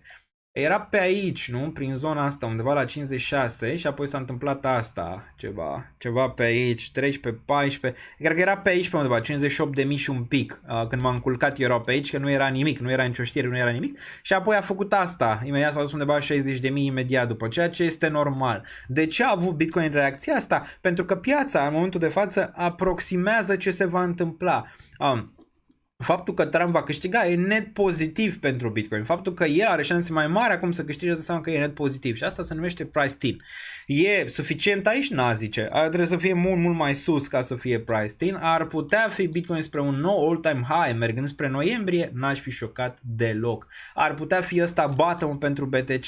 Momentan nu avem o confirmare. Asta e destul de clar. Putem să ne uităm pe daily aici. În continuare, sellerii sunt în control și urșii sunt în control, dar pare că avem aici măcar zona asta, undeva la 54.000. Am reluat zona de 56 ca suport. Am urcat peste 58.4, care era un nivel relevant și acum am stat 60.000. Unde ne putem gândi la bottom? E destul de clar, puteți să vedeți aici liniile. Dacă ăsta este bottom-ul, avem o confirmare cu o probabilitate mai mare odată ce urci peste 62.009, 63.000 și 64.5, adică că zona de 64.005 este make it or break it. Dacă ăsta este bottom, aici probabil vine confirmarea și am putea vedea ceva de genul ăsta cu un nou potențial all-time high. Șansele din ce în ce mai mult devin în favoarea taurilor la macro. La micro încă sunt în control aici pe termen scurt, dar la macro, weekly-ul, și vorbim despre închiderea de săptămână imediat, weekly-ul arată așa. Așa arată weekly-ul, ceea ce e o reacție bună, ok? O reacție bună aici, închidere peste 60.000, cât de cât decent, îți dă speranțe pentru săptămâna viitoare. Săptămâna viitoare ai vrea să vezi închidere peste 63.464.000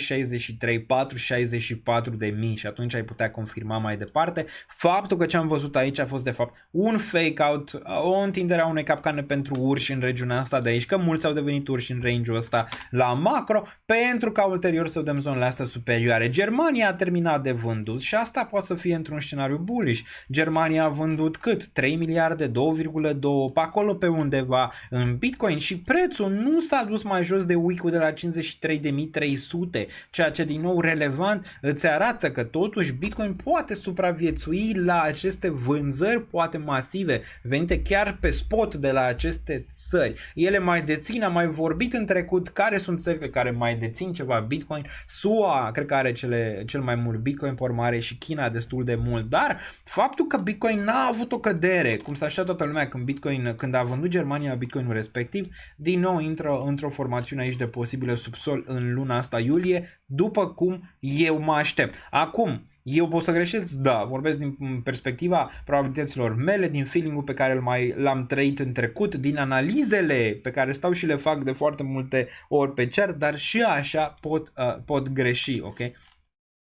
Piața întotdeauna face ce vrea ea, dar vorbind de probabilitate mare ca iulie să fie regiunea în care vedem bottom și reluarea trendului aici în range-urile astea superioare, poate chiar all-time high până în noiembrie, n-ar fi exclus deloc. Hai să vedem RSI-ul, frumos bounce de aici din regiunea asta, n-a atins 44, deci a spart nivelul ăsta de trend, vedem bounce-ul aici să se rea undeva 54 neapărat trebuie să rea 54 pe weekly. Stocasticul binișor a avut un fake out sub linia asta de trend, pare că urcă destul de relevant. MACD-ul ți-a resetat aproape tot MACD-ul aici cu un selling pressure destul de mare din perspectiva histogramei pe MACD. Pare că ți l-a resetat. Așteptăm să vedem o mică arcuire aici. Ea poate să vină poate de un pic de mai jos, poate din regiunea asta și atunci din nou ar fi bullish și am fi în scenariu în care dacă ăsta s-ar orcui spre regiunea asta de aici, ai putea vedea ceea ce se cheamă divergență bearish pe MACD, în care Bitcoin ar putea face all-time high sau merge chiar spre 100.000, dar ai putea vedea MACD-ul care nu îți mai face un high peste nivelul ăsta și atunci am putea să ne îngrijorăm la nivel de final de ciclu sau nu, ok? Bun. Teoria, unde e cea mai mare durere în momentul de față? Întrebarea este în prima fază în sus și a doua în fază în jos, cel puțin așa observ eu, deoarece aici multă lume se va entuziasma destul de, nu știu cum să facem să nu mai se întâmple asta. Multă lume s-ar entuziasma din nou un nou all-time high, altă euforie, poate și un alt coincident venit pe faptul că Bitcoin îți recapătă regiunea asta și atunci lumea din nou s-ar entuziasma tare. Acum aici de ce s-ar întâmpla asta? Păi crede-mă că shift-ul mental, emoțional se face destul de repede dacă Bitcoin urcă aici. Multă lume din nou va deveni extrem de bullish, poate vine și alt coincident și mulți vor zice ok, și ceva, am atins 100 și ceva de mii, mergem și mai sus, o să vedeți targeturi pe Bitcoin, nu știu, la 200, 400, 600, 1 milion, habar n-am, că așa e de fiecare dată și pe altcoin-uri poate și mai sus și atunci poți să te gândești că ok, știi ceva, ciclul e cel mai probabil pe final și ar trebui să-ți faci un exit strategy destul de bun și pus la punct pentru momentul respectiv. V-am reliefat în live-ul precedent pe care vă invit, un live foarte bun,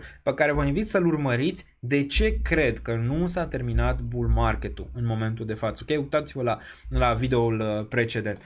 Bun. Ok, bun, deci Bitcoin 60.148, o reacție bună, vrem să vedem închiderea de săptămână aici, acum e și weekend, vrem să vedem mâine, poimine ce se întâmplă aici cu piața, vrem să vedem cum deschide și bursa americană după ce s-a întâmplat cu Trump. Sunt câteva chestii acolo pe care încă trebuie să le vedem, dar reacția bună de aici, o închidere peste 60.000, ar fi, să zicem așa, un prim început aici pentru a vorbi de bottom în regiunea asta pentru Bitcoin și apoi continuarea. Mai avem desigur regiunea de 64 sau măcar 63,6, regiunea asta de aici săptămâna viitoare. Dacă vedem că Bitcoin se tranzacționează pe acolo, ar putea fi un semnal destul de clar că ne ducem spre un bottom. Mai să vedem și EMR-urile pe daily. Importante, deoarece vrem să vedem închidere peste 60.000. Asta ți-ar închide și peste zona de 21 EMA pe care o vedem aici, încădere care a fost rezistență până acum de când Bitcoin s-a spart aici, zona asta de 55 EMA, 268.000, ți-a fost rezistență. Acum avem și 200-le, care știm foarte bine că ăsta poate să fie numit în continuare fake out aici. Hai să găsim un alt grafic ca să nu-l stricăm pe ăsta. Îl găsim pe cel de pe Coinbase aici, cred mai bun. Da, și o să o facem așa. Bun, putem să vedem și 200 moving average, care știm foarte bine că e important la nivel de trend, dar și 21.9 care îți dă trendul măcar la nivel un pic mai median. Închiderea asta peste 60.000 ar fi bun. Săptămâna viitoare ai putea să vezi 62.5 și spre asta înclin momentan. Dacă ne uităm și la RSI un pic pe daily, arată foarte bine structural pentru continuare în regiunea asta. MACD-ul cross din regiunea de jos cu ceva buyer veniți aici, ne putem uita asta pe histogramă după ce ai avut ține cont, din iunie 20, cât e aici? 8 iunie, nu? Sau, da, 8 iunie. Deci din 8 iunie stăm aici pe histogramă, incredibile. Primele candele vedem aici din pe 12, a fost 13-14, dar abia reluăm ciclul ăsta de aici. Arată bine pentru o urcare săptămâna viitoare în regiunea asta de aici. Și aici jucăm dacă este bottom sau nu, dar șansele cresc. În regiunea asta de aici, săptămâna viitoare probabil o să jucăm treaba. 63,6, 64 de mii, regiunea asta de aici foarte relevant, ok? Dacă urcăm peste range-ul ăsta, probabil bottom in, tot sigur ai mai vrea să vezi încă poate o confirmare, odată ce se face cross 9.21 aici în regiunea asta, ai vrea să mai vezi o confirmare, o retestare aici pentru a vedea mai sus, dar șansele cresc foarte, foarte mult, numai dacă probabil urci în regiunea asta de aici, ceea ce asta înclin. Să nu mai înceți Daniel Țăibere sau bullish. Sunt pentru săptămâna viitoare cât de cât bullish aici pentru a vedea măcar regiunea asta. Ar fi frumos ca Bitcoin să închidă peste 60.000 pentru a putea da taurilor ceva putere pentru săptămâna viitoare. Mai depinde și de bursă, desigur. Dar arată bine. Okay? 4 ore, un pic în picaj. Deci daily-ul, posibil să vedem mai săptămâna viitoare. 4 ore pare că prima fază ar putea vedea ceva de genul ăsta înainte de mutarea reală. Cam asta văd de la BTC. Nu arată rău, dar vrem să vedem ce reacție are și bursa, deoarece bursa a închis un pic ciudățel aici, ok? Un pic ciudățel. Vreau să ne uităm imediat și la bursă, dar hai să ne uităm și la dominanță. Dominanța le luăm pe toate la rând aici. Imediat, nu v-am uitat pe cei de pe chat. A pus Tia Fet bottom, ne uităm imediat și pe ele. Seară bună, Robert, te văd pe chat. Salutare Daniel, ne tragem un ochi pe Teta, ne uităm imediat. Bun, apare că dominanța nu se lasă în continuare. Ăsta e nivelul de aici, undeva la 53.8, o să închidem EMR-urile. Același lucru putem să observăm aici, 53,87 aici pentru BTCD. Ca să vorbești de ceva potențial pentru altcoin-uri, trebuie neapărat să spargi nivelul ăsta de aici. Pe BTC nu ne-am mai uitat la weekly EMAs. Hai să ne uităm un pic aici la weekly EMAs, că mă interesează un pic unde vine Zona asta și e destul de importantă, aș zice, unde vine 9 și 21 pe weekly. Okay. Bun, weekly-ul încă, dacă te referi la 9 și 21 EMA, la spargerea acestei structuri de aici pe care am văzut-o cu menținerea 9 EMA, linia albă și 21 care este linia roz, încă ești sub. De asta ai vrea săptămâna viitoare o închidere peste nivelul ăsta măcar de 61.000, eu zice 61.5 și apoi să încerci 63.000. Atunci da, odată ce ai un weekly închidere peste regiunea asta, ai invalida acest scenariu în care ăsta merge să 55 EMA și mai reacumulează regiunea asta o perioadă. De-abia atunci ai invalida weekly-ul, ok? Daily-ul arată bine, weekly-ul încă mai are de pus aici niște muncă peste nivelurile astea superioare. Putem să observăm, da, 61.600, 61.500, destul de relevant, ar închide peste 21 EMA și mai vedem aici 9 EMA care vin undeva în 63.000, din nou destul de relevant, dar măcar după 1, 2, 3, 4 săptămâni de roșu și vânzare constantă venită desigur din partea Germaniei, dar și altor entități, putem să vedem în sfârșit ceva volum pe verde aici de la BTC. Bun, acum UST.D, ne uităm și la asta că e foarte important. La UST.D. Bun, UST.D încă nu este amenințător din punctul meu de vedere și o să ștergem din nou ca să facem graficul ăsta destul de ușor de înțeles pentru toată lumea aici. Nivelul ăsta relevant, nivelul de 5.58, o să vezi week-ul ăsta aici din 2021, suport, toate ce a venit aici în 2022, suport aici în 2023, pierderea acestei regiuni destul de bullish, ok, pentru piață, destul de bearish pentru UST.D. Ai testat aproape de nivelul ăsta de 3.81, ai făcut bounce și acum din nou retestezi regiunea asta de rezistență. Până când nu o reiei ca suport, încă nu sunt probleme atât de mari, dar reluarea acestei zone ca suport ar putea aduce ceva probleme, mai ales dacă o confirmi treaba asta cu o urcare peste nivelul ăsta de 6.42. Momentan nu face nimic altceva UST.D decât asta. Ai avut această structură pe care o vedem aici, care putem să o numim distribuție în regiunea asta. Ai avut prima zonă de distribuție, ai avut retest în zona de distribuție, ai picat mai departe, trend descendent în continuare, ai retestat din nou regiunea asta și ai putea foarte, foarte ușor din nou de aici să te duci spre targetul real, care ar fi 2.46 și apoi regiunea de 1.93, ok? Cam asta. Dacă reluăm regiunea asta, e destul de clar că altceva se întâmplă aici. E posibil ca în prima fază să mai retestezi odată range-ul ăsta de aici, de-abia apoi să faci mutarea. Dar asta momentan pare că nu este în cărți atâta timp cât nu vedem UST.D peste range-ul ăsta de aici. Și UST.D arată că am putea vedea o săptămână viitoare cât de cât relevantă, bună pentru piață, dar mai depinde și de bursă și imediat o analizăm și pe aia. Bun, ETH. Bun, ETH, hai să vorbim și despre domnișoară. Domnișoara a ținut un nivel cheie, ne amintește tuturor aici de Bitcoin de la 25.000 cu același tip de mutare din range-ul ăsta când Bitcoin ți-a ținut regiunea de 24-25.000, dacă țineți minte 28, 29, a picat înapoi în range de 25, la fel și ETH a testat 4.000, a testat pe urmă 3.900 și acum a picat înapoi în 2.800, mult mai bine decât Bitcoin structural, deoarece ți-a ținut nivelul ăsta cheie. Sunt știri pe surse că săptămâna viitoare, joi, se poate alinia din nou, se aliniază un pic planetele pentru săptămâna viitoare. Se poate alinia planetele pentru începerea tranzacționării pe ETF, ceea ce ar fi destul de bullish, cel puțin în primă fază, cum a fost și pentru Bitcoin în primă fază. Mai apoi vedem dacă vinde Grayscale sau nu, cel mai probabil va fi o vânzare acolo, vom vedea și dacă există cerere pentru acest ETF, pentru ETH între timp, dar zic eu că inițial ar fi destul de bullish, ok? De asta binișor. Acum, ETH și aici mulți îl declară mort, dar s-a ținut extrem de bine nivelul ăsta. Nivelul de 2800 față de Bitcoin care ți-a picat în 53.000, ăsta ți-a arătat puterea aici, chiar că stă la 3199 și nu face nimic.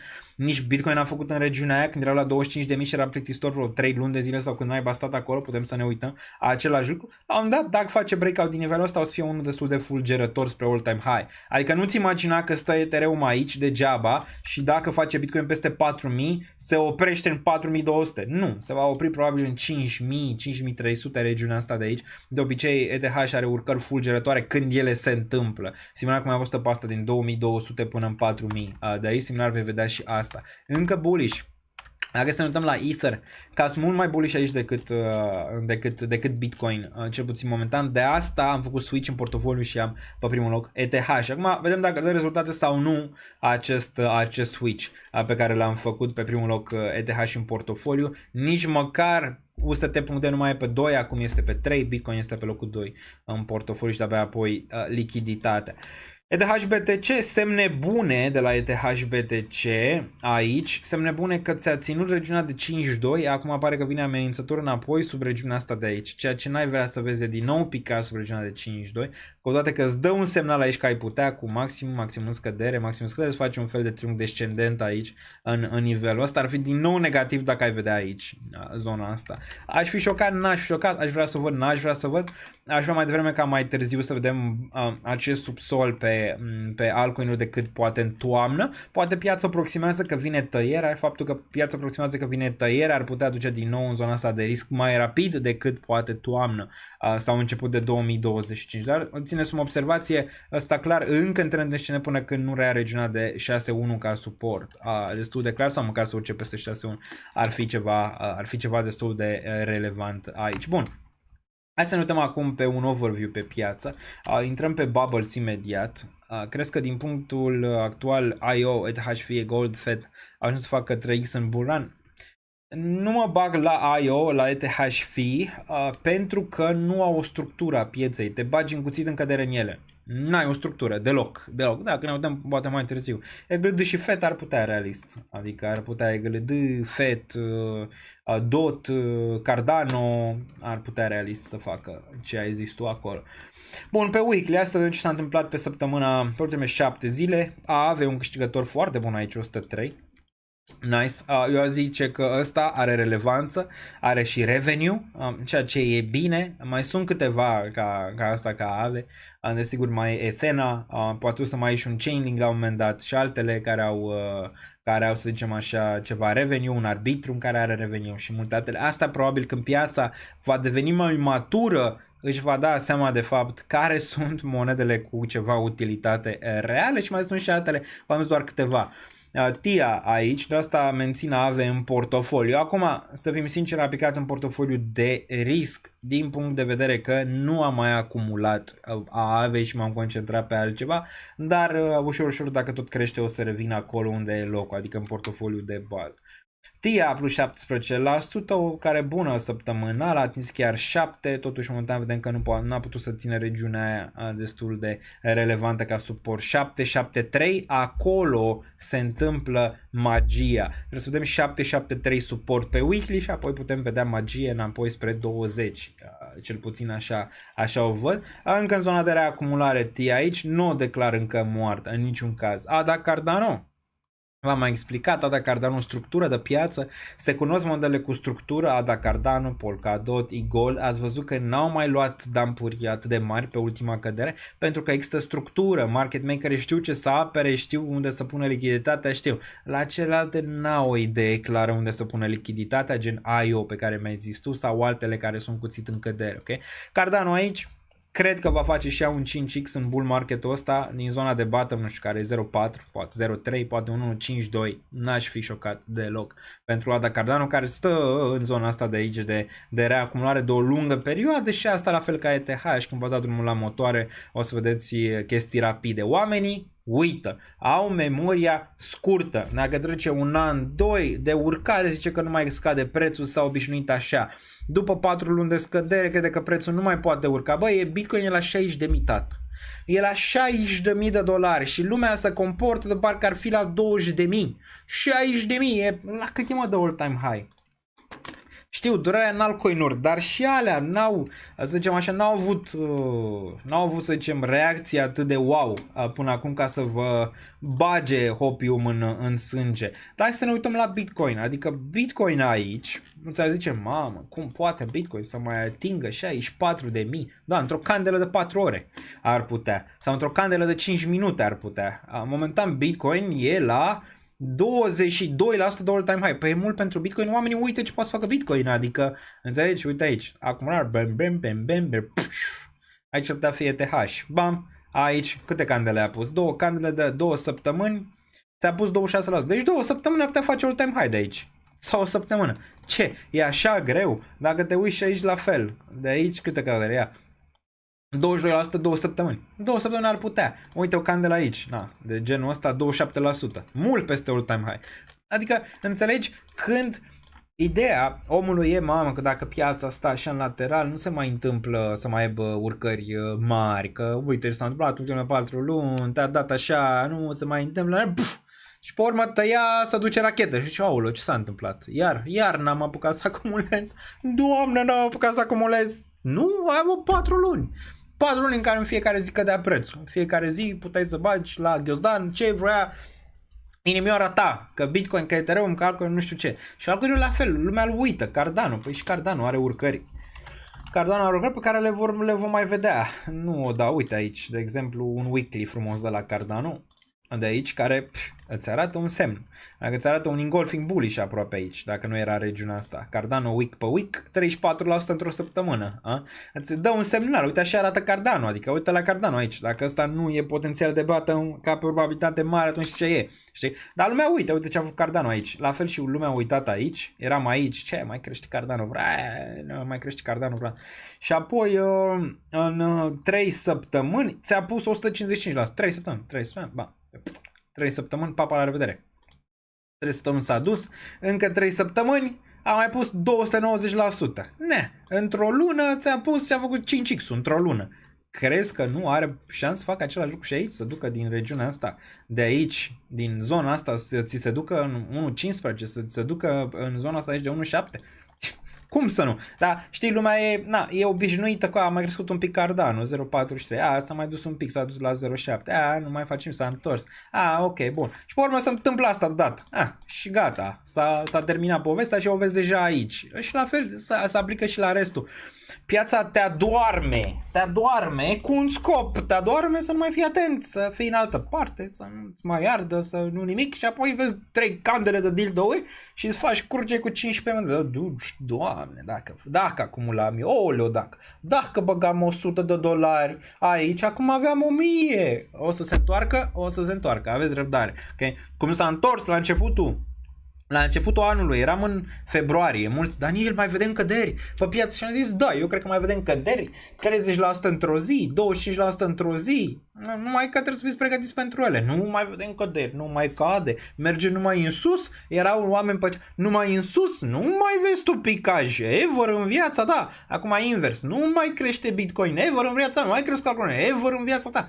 Da, înțelegi? Deci, roller coaster emoțional. Unii sunt într-un roller coaster emoțional de poveste mondială, ok? Cu ei însăși, cu piața, cu oamenii, cu oricine altcineva, ok? Deci nu așa. Deci, din nou, astea sunt aici, tot de acum, de o lungă perioadă. S-a mai întâmplat? Nu zici că nu s-a mai întâmplat. Faci zoom out și te uiți că s-a mai întâmplat. Aici, cât a stat? Cât a stat? Hai să analizăm din top până... Deci vreau din top până când ți-a făcut un breakout real aici. A stat 156 de săptămâni. Acum cât a trecut de aici? Până aici. Avem 151 de săptămâni. 156 de săptămâni ar veni în august. Ar veni în august pentru Cardano. Hai să o ținem pe radar totuși pe Cardano. Ar veni aici cu un breakout real. Adică, aici ar fi augustul, unde a fost la noi, asta a fost decembrie. La noi, dacă e să iei în același... Da, uite, era aici, vezi? Cât de cât era notat aici, regiunea asta. Pentru Cardano. Deci dacă ai ceva de la Cardano aici, între 12 august și 4 noiembrie, acolo ai putea, în care Cardano din nou ar putea performa. Adică după atâta timp. Deja cred că am mai făcut analiza asta. Da, uite, aici 99 de candele, aici 100 de candele. Da, am mai făcut analiza asta aici pentru Cardano. Pare că vine la un final această reacumulare aici pentru Cardano și mai sus. Acum întrebarea, e graficul ăsta bearish sau bullish? Overall, nu știu, întreb acum. Ți-a făcut all-time high aici, un all-time high aici. Ți-a făcut un minim aici, un nou minim aici, nu știu. încă arată că ar mai avea ceva în pipeline aici, Cardano, din range-ul ăsta. Ar mai putea arăta ceva. Poate nu un all-time high, dar cine știe. Ai mai văzut cazuri în care poate și asta face. All-time high. N-aș fi neapărat șocat. Dar când se dă drumul la creștere, o să vină și o să zici nu mai se întâmplă asta, că a urcat 10% și mai urcă și a doua zi 10 și mai urcă și a doua zi 10 și mai urcă și a doua zi 15 și mai urcă și a treia zi 15. Deci pe urmă o vezi pe Cardano la 0,4 la 1,5. Zici, s-a întâmplat, am închis ochii, s-a întâmplat, s-a dus Cardano, tată. S-a dus Cardano și le zici la prieteni, Cardano s-a dus, a făcut, ia uite ce a făcut, ia uite ce adres. Bun. Ce ar mai fi de analizat aici? Am zis Bubbles, ok, eram înapoi pe Bubbles, hai să ne uităm, ICP-ul, și el până și ICP-ul asta bine, 8,54 aici, ce relevanță are moneda asta, nu știm neapărat, dar asta bine, XRP-ul scoate colții aici, 0,53, stă într-o macro reacumulare de ceva timp, 29 de miliarde, totuși captează, na, și asta pare că vrea ceva de la viață. Întrebarea e, să face switch-ul din monedele noi și performează doar cele vechi? Ar putea fi asta o durere pentru piață? Trebuie să vă imaginați și durerea pentru piață. Mulți și-au băgat traistele în monedele noi și nu mai dețin monede vechi. Când înainte aveau monede vechi și acum au monede noi. Deci trebuie să înțelegi și dinamica pieței. Poate să fie o durere maximă, Cardano să facă 10x de aici? Eu zic că da. Îți dai seama cel mai hăituit raliu vreodată pe Cardano că a fost înjurat. Păi Gold, de exemplu. Să fac, aoleu, Gold face all-time high, moneda mea nouă nu mai face nimic, nu mai mișcă. Deci na, trebuie să gândești și perspectiva asta, că piața totdeauna face switch, shift de lichiditate dintr-o parte în alta, depinde care este durerea maximă. Durerea mare ar fi ca aceste fosile să performeze, gen ETH să facă 10.000, Cardano să facă 2, 3, 4 dolari, Polkadot să facă 30, 35, Atom să facă 50 și celălalt să nu facă mai nimic. Ar fi o durere mare, ok? O durere. Și pare că se preconizează un pic ceva, numai uitându-mă la Cardano aici, cum arată. Pare că ceva se întâmplă aici, pe sub preș, dar poate o vedem în câteva săptămâni. Bun, ne întoarcem aici, XRP, RON, ADA, am zis că e acolo, SEIU, o reacție bună 0,32 aici, 20-30 de cenți relevant, Optimism 1,75, o reacție bună la Optimism aici, mai bună decât la Arbitrum, cu toate că Arbitrum stă poate un pic mai bine pe date decât Optimism, dar totuși reacția ca preț bună aici, 1,75, vreau să-l văd sub 1 sau spre 1 aici, pe ăsta, XLM-ul, din nou vechi aici 10 cenți, Aptos-ul, a pus și el aici, Aptos-ul și ăsta ar putea fi, dacă piața își devine o surpriză, mai ales sub zona asta de 10 pentru Aptos. Jupiter, știți cum e, oamenii se întorc doar pe hype, nu interesează neapărat ce se întâmplă înainte de hype, se întorc acolo când încep lucrurile să crească, știu, încep să crească, suntem și noi acolo, când încep să crească, deja trebuie să fii în poziție, deja trebuie să începi să execuți în stânga-dreapta. Bun, Maker aici, bine și ăsta are relevanță pe partea de DeFi, 2787. Bun, dacă vă place ce auziți aici, găsiți butonul The Like. Îl găsiți aici, cu toată, oamenii uită și să uită și uită de el. Îl găsiți aici 562 de like-uri, puteți să apăsați butonul. Dacă vă place, oamenii uită, din nou îl găsiți aici. Nu uitați că avem un sponsor pe canal, CELAXFI, un exchange de criptomonede de românesc, versiunea 3. Aveți linkul în descriere, testați platforma, eu o folosesc pentru a cumpăra, vinde criptomonede. Aveți toate linkurile aici, desigur. Aveți Patreon-ul aici, mâine facem Mega Market-ul update, o să fie lăsat linkul pentru comentarii. Aveți Daniel Niță Raw Shop, aveți desigur Xfamous mai devreme, NordVPN-ul, îl aveți aici dacă aveți discount până la 60 ceva la sută. Bybit-ul aici, Binance-ul îl aveți și pe el aici la fel, eToro pentru acțiuni și aveți Ledger, Trezor, toate cele le aveți în descriere. Apreciez foarte mult fiecare persoană care apasă butonul de like pentru informația gratuită pe care o găsiți aici. Bun. Mai departe, ce mai vedem aici relevant? O salut și pe Ioana. Apropo, Ioana o să vină și ea cu un video mâine și vreau susținere din partea voastră. Desigur, dacă vă place, dar mie îmi place conținutul pe care l-a filmat Ioana. O să dai probabil și ea un tweet, dacă nu l-a dat deja, nu știu sigur, o să mă uit să văd aici, dar din nou mâine o să postez și ea un video tot în secțiunea cripto aici, pe care o găsiți la mine pe canal. Vă și arăt, ultimul video a fost postat de Melissa aici, foarte, foarte frumos, imediat. Deci găsiți secțiunea cripto aici, bam, frumos, și puteți să vedeți videourile, aici o să fie și videoul Ioanei de mâine, probabil ora 7, ora 8, ora României prin regiunea respectivă. Până atunci îl aveți pe ăsta de aici, Piața Cripto în ultima săptămână, o prezentare foarte bună din partea Melisei aici, pe care o puteți să o vedeți Locul unde adoi frumos și dacă apreciați din nou și aici un like și după un comentariu, orice ajută. Încercați să fiți mai pe a ajuta decât mai mult pe hate. Nimeni nu se scoală învățat, nu se trezește învățat, nu se naște învățat. Fiecare vrea să crească din ce în ce mai mult și cu ajutorul comunității, desigur, fiecare poate să crească din ce în ce mai mult sau poate să scadă în calitate dacă, desigur, vin doar comentarii cu ești prost, ești fraier, ești nu știu cum. Alea nu cred că și-au rost. Bun, deci mulțumim Ioane că este aici pe chat, dar o să vedeți și mâine în acțiune.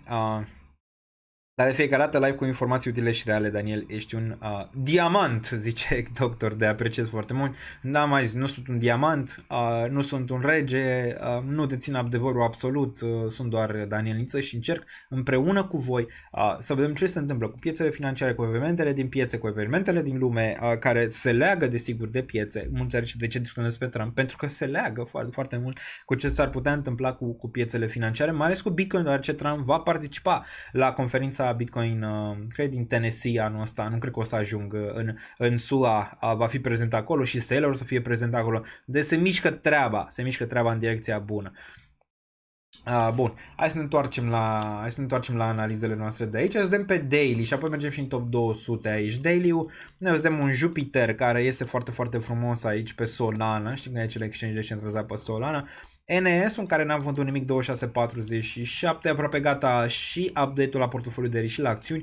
Mâine vine. Mâine 100% vine și portofoliul de risc și cel de acțiuni, la fel structurat ca cel de bază. Cel de bază găsiți deja pe Patreon sau pe site, e urcat. Bun, Sui aici undeva la 5,3, Algo 4,6, AVE 3,6 aici pe plus, Fetch undeva la 2,7, vedem când vine merge-ul ăla, nu se mai vede nimic, 1,2 aici pentru el. Solana undeva la plus 4%, stă cât de cât binișor. Dogwif, ați văzut că imediat după ce a fost împușcat Trump au venit vreo 1000 de meme coinuri, una dintre ele care se numește, cum se numea mă? Ear Stays On. Și foarte bine că la Dogwif the hat stays on, la Trump the ear stays on. Aia e, multe dintre ele, desigur, scamuri,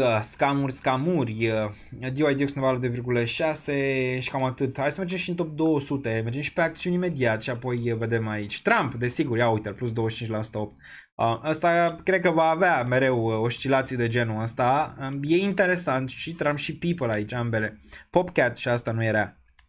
Ca pentru cei care iubesc memecoinurile și Mog aici, cei care iubesc memecoinurile probabil știu despre ce vorbesc, dar na, Trump crește pentru că a încercat să-l asasine și n-au reușit și memecoinul desigur crește. Zec aici, ATH Aero, îl vedem și pe el, IoTex 6,9, Penul la 5,3, Sats pe plus, nu știu în top 300 dacă mai e ceva de văzut. Apu, GLMR, Honey, Gas, KDA, în sfârșit crește și cadena aici, mamă, 0,59, cât a căzut cadena asta, pare că și ea se îndreaptă spre un bottom potențial aici. Bun, mă găsiți și pe Twitter, aici, Real Daniel Niță, neapărat, mă găsiți pe Twitter, imediat vă arăt, care acum se numește X, bam. X aici 45.000, nu putem sparge 45.000, e wall la 45.000, dar din nou aici mă găsiți, aici am scriu gândurile, tot putem discuta în timp real. Discordul, neapărat, ce este în descriere, Discordul, dați join pe Discord, deoarece acolo este majoritatea comunității, aveți sigur și Telegramul, dar majoritatea comunității este pe Discord. Real Daniel mă găsiți aici și pe Instagram la fel, Real Daniel Niță, exact așa. Dacă primiți mesaje de la mine, uitați-vă 15.000 de ori și mai probabil sunt boți cu numele meu și în comentarii, dar și pe Twitter, dar și pe Instagram, nu sunt eu, ok? Nu apăsați niciun link, nu dați niciun ban nimănui, toate linkurile oficiale le găsiți mai jos în comentarii. Bun, hai să ne întoarcem pe piețe. Deci Bitcoin am analizat, Ethereum am analizat, toate astea am analizat, dominanța am analizat-o și după ce ne-am uitat de mult, hai să ne uităm un pic la on-chain. Ai întâi Fear and Greed, care îmi place, adică Fear and Greed E fenomenal. Aici, fear, extreme fear a fost ieri. Deci ieri eram la extrem, frica e extremă aici pentru Bitcoin, cred, nu pentru toată piața de cripto, care toată piața de cripto a fost în zona asta de extreme fear de ceva timp. Acum doar frică aici. Deci suntem în zona asta, știți foarte bine. Nu ne place să cumpărăm în verde, ci în roșu, aici. Hai să face business-ul, aici să face exit-ul, aici să face business-ul, aici să face exit-ul, aici să face business-ul, aici să face exit-ul. Deci asta, puneți-vă pe perete, ok? Până luna trecută, grid, eram în grid. Ce faci, cum unde aia, cumpărăm? Nu, ok, nu. Dacă facem aici o analiză și dăm pe un max frumos, putem să vedem regiunea asta de aici de 28, care poate să formeze un bottom. Acum, dacă mai intrăm și pe Crypto Quant un pic, n-a mai fost de mult, hai să facem de data asta, să ne uităm și apoi revenim și la altcoin-uri. Avem 45 de minute până la match, mai e până la match, v-am zis data trecută că, țineți minte, nu? Am zis că, bă, eu țin cu Olanda, dar mie că iar de Anglia, iars, m-ați întrebat la început cine credeți că câștigă campionatul european. Am zis Anglia și astăzi țin cu Spania, dar cred că iar de Anglia și Anglia va câștiga. Prea mult hate, prea mult noroc, prea multe care s-au aliniat pentru englezi. Uite, pare că it's coming home, baby. Pare că, da, vedem, se joacă desigur, dar pare că au avut prea mult noroc, șansă până acum în momentul ăsta ca să nu fie ei câștigătorii. Anglia. Da, vedem, eu țin cu Spania, desigur nu îmi place cum joacă. Anglia a avut un singur match bun, ăla cu Olanda, pe care l-au făcut cât de cât acolo. Bun, hai să vedem dacă găsesc aici. Între timp putem să-mi lăsați cu cine țineți voi în seara asta. Apropo, Gigel, că ne-a rupt, cred că a câștigat, se vor da și premiile alea. Ne-a rupt, o să punem update-ul după ce se termină meciul mâine, cel mai probabil. Ance 2-1 pentru cine? Se califică Anglia, așa zic și eu. Se califică, câștigă, că nu mai are ce să califice. Bun, stai că trebuie să mă loghez aici pe Crypto Quant, trebuie să mă loghez ca să vedem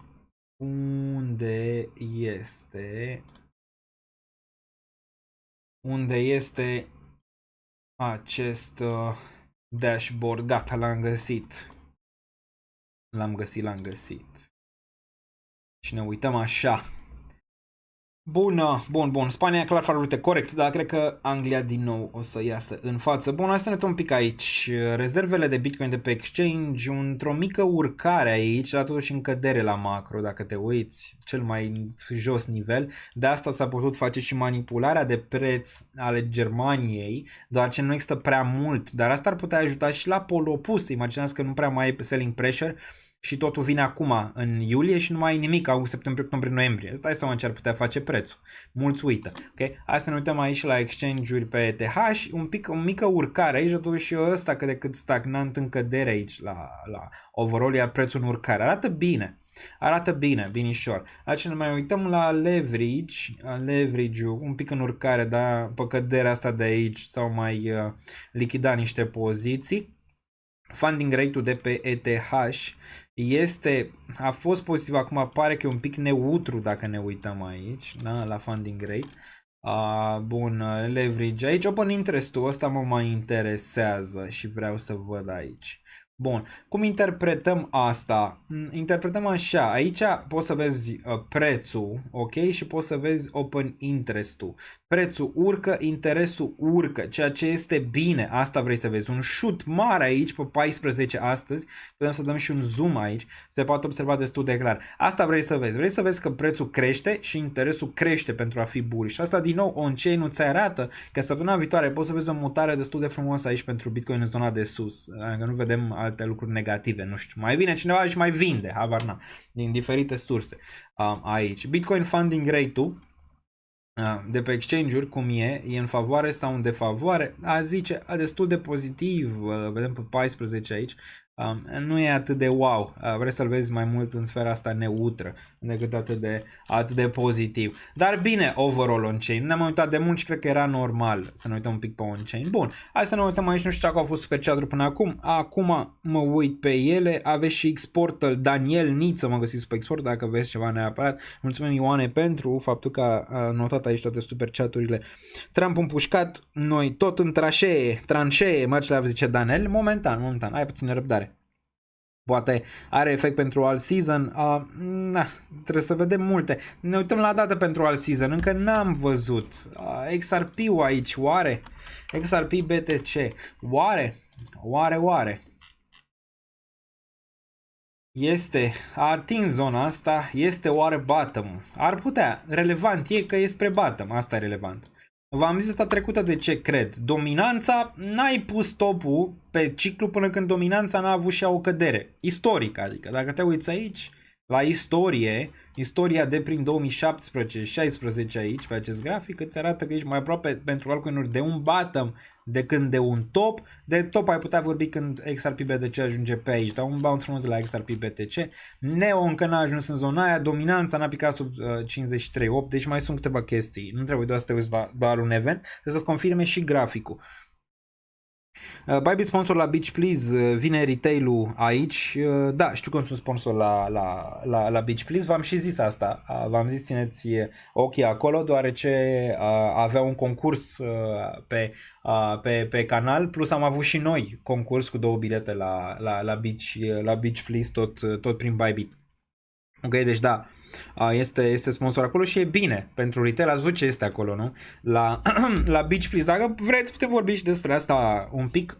Tinerii sunt în faza de distracție în care am fost și noi în trecut. Adică nu e să zici că mamă, ce fac ăștia și noi n-am făcut. Adică da, numai că fac lucrurile un pic diferit față de noi, cum noi am făcut lucrurile diferite față de părinții noștri. Noi ascultam BUG Mafia, ei n-ascultau BUG Mafia. Ăștia nu ascultă BUG Mafia. Acum trendul e să nu cânte artistul, știi? Adică asta e trendul acum la generația nouă, ci să fie semi-influencer cântăreți. Asta e trendul. Că nu contează neapărat dacă știi să cânti sau nu știi să cânti. Acum e de bine sau de bine? Nu știu, așa e generația. Nu mă întreba. Dar din nou, e bine, momentan sunt în stadiul ăla de relax, viață bună, vreau și noi. A venit criza financiară, s-a lovit un pic acolo treaba, s-a lovit în creier, s-a lovit, apoi ceva probleme, părinții n-au mai avut bani, asta, acum părinții au bani, le dau bani, ei fac rost de bani, cum fac rost de bani? Nu știm, dar există capital. Că nu o să mai fie capital, probabil și mai crești și ei, că una e să ai 16 ani, 15 ani, 17 ani, 18 ani. Și una să ai 24, adică nu mai ți-ar de să te mai uiți la Speed care a fost în România, care să face pe acolo, să dă pe jos, să întoarce invers pe toate părțile, nu-ți mai arde. Știi, băi, stai că eu am 25, 26, 27, dar nu mai mi-arde, știu, eram mișto cu 10 ani, când aveam 17 ani, să mă uit la Speed că face drege, să duce, să aruncă, nu știu ce. Mănâncă un mic și nu știu ce. Nu mă interesează că acum e foame la mine în stomac. Lasă-l pe Speed că e foame în stomac. Cum fac să investez? Cum fac să mă interesez de spațiu financiar? În ce investez? Ce sunt acțiunile? Ce sunt astea? Unde? Cum fac? De ce trebuie să lucrez de la 9 la 5? Te lovește, știi? Bam! Îți dă o lovitură și atunci te trezești un pic la realitate, cum s-a trezit fiecare generație. Nu e nimic nou, adică e o chestie prin care trece fiecare generație. În parte și fiecare, e un pic mai diferită, cum am fost și noi, sunt și ei un pic mai, nu trebuie puși la zid neapărat, mamă că ea sunt așa, că ea mai proști, că ea mai nu știu cum, au nevoie de o trezire, aia e, știi, că și noi eram adormiți, au nevoie de o trezire și trezirea vine din foame, știi, asta e chestia. Da, deci a fost Speed în România, a fost ăsta, Mr. Beast, a fost și el, l-am văzut pe acolo, pe Cluj, nu știu, pe internet era vreo poză cu el. Wiz Khalifa, care, ce să vezi, a zis Shelly că nu, domnule, cu droage, cu asta, nu, este bine cu droage. A venit Wiz Khalifa, a prins joint-ul pe scenă. A fumat în joint, și l-a arestat poliția, ce să vezi, să nu crezi, nu știu dacă e de marketing sau nu, dar l-a arestat, adică l-a arestat poliția pentru câteva ore, cel mai probabil și-au dat drumul, au găsit niște jointuri, când îl inviți pe Wiz Khalifa, îți dai seama că ăla nu vine să bea suculeț sau suc pe scenă sau chestia asta, nu, domnule, ăla vine pe treaba lui, știi, adică, ok, deci cam asta la Beach Please, dar, fiecare, eu nu sunt cu festivalurile cu astea, nu prea, nici când eram mai mic, nu eram cu de-astea. Da, în cluburi mai mergeam, dar rar de tot, rar. Nu e neapărat genul meu de distracție, dar fiecare cu a lui. Adică nu am nicio problemă cu oamenii care fac asta. Bun, ne întoarcem. O mică paranteză. Vară frumoasă, Daniel, zice Mircea. Mersi Mircea. Dacă te rog, v-ar niște zone de sel. Hai să facem repede. Bun. Vara City.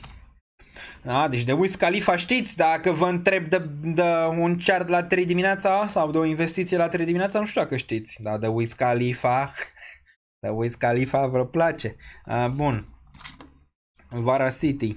Bun, Vara City. Până la urmă e muzică, eu înțeleg totuși, dar e muzica asta, vine unul să cânte, știi, adică nu face altceva decât vine să cânte, știi, înțeleg asta, să ai, dar, na, până la un anumit nivel, mai ales când crești, înțelegi, ok, știi, ăsta e doar un artist, adică până la urma urmei, nu e vreun Dumnezeu, așa când ești mic îl vezi ca un Dumnezeu, știi, bun. Cel mai de distracție, nu știu, când eram mic îmi plăcea să joc fotbal în curtea școlii, toate astea. Îmi plăcea foarte, foarte mult să joc fotbal, să stau în natură, asta era când eram mai mic. Pe urmă, na, calculatoare, joc pe calculator, astea în prima școală generală, pe urmă, na, nu știu, filme, restaurant, adică de astea așa legere, mai mergeam și în club din când în când, dar nu. Dacă făceam party-uri, făceam, nu știu, într-o locație ceva cu mai mulți prieteni, adică nu eram neapărat la nivel să mă duc să umplu cluburile, să nu știu, nu știu, asta cu distracție, băutură, na. Am mai experimentat, nu pot să zic, uite, depinde, când am fost în state, cu work and travel, da, eram un alt tip de persoană atunci, dar în marea parte a vieții, să zicem, de studenți și toate astea, nu eram excesiv. În state, da, posibil să fi fost cât de cât excesiv în multe chestii, dar în medie bine, în medie ok, decent. Bun, Vara City.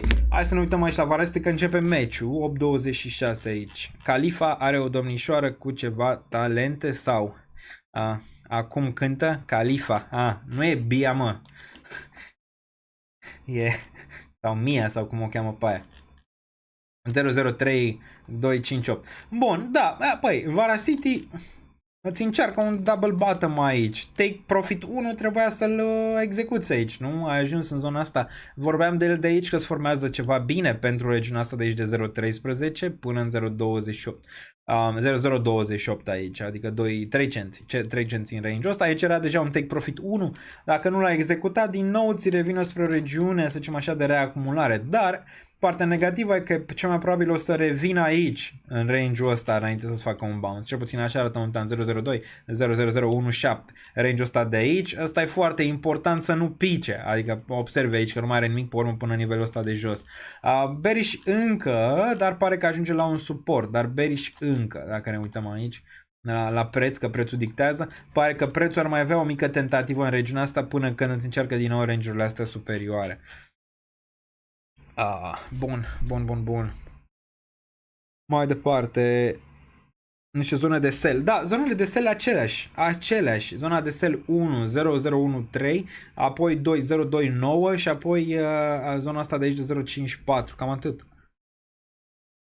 Pentru susținerea informației de calitate, Dr. D, mersi, era Dr. Dre, ce vremuri. Asta da, uite, îmi plăcea rap-ul, îmi plăcea Dr. Dre, Tupac, toate astea. Acum nu prea le mai ascult, 50 Cent. Erau tari, adică când eram mai mic. Acum vezi, crescând, nu mai e așa nu mai e așa, știi, nu mai e ce trebuie.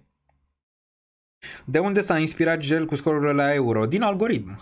Din algoritm pur și simplu. Dacă vreți, poate vă arăt data viitoare cum l-am structurat. Prompturi.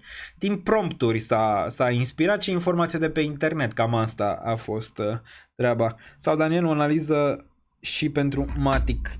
Ține cont Cristian că scrie mai jos 25 de lei super chat-ul minim, dar pentru Matic, care nu e neapărat un shitcoin, facem.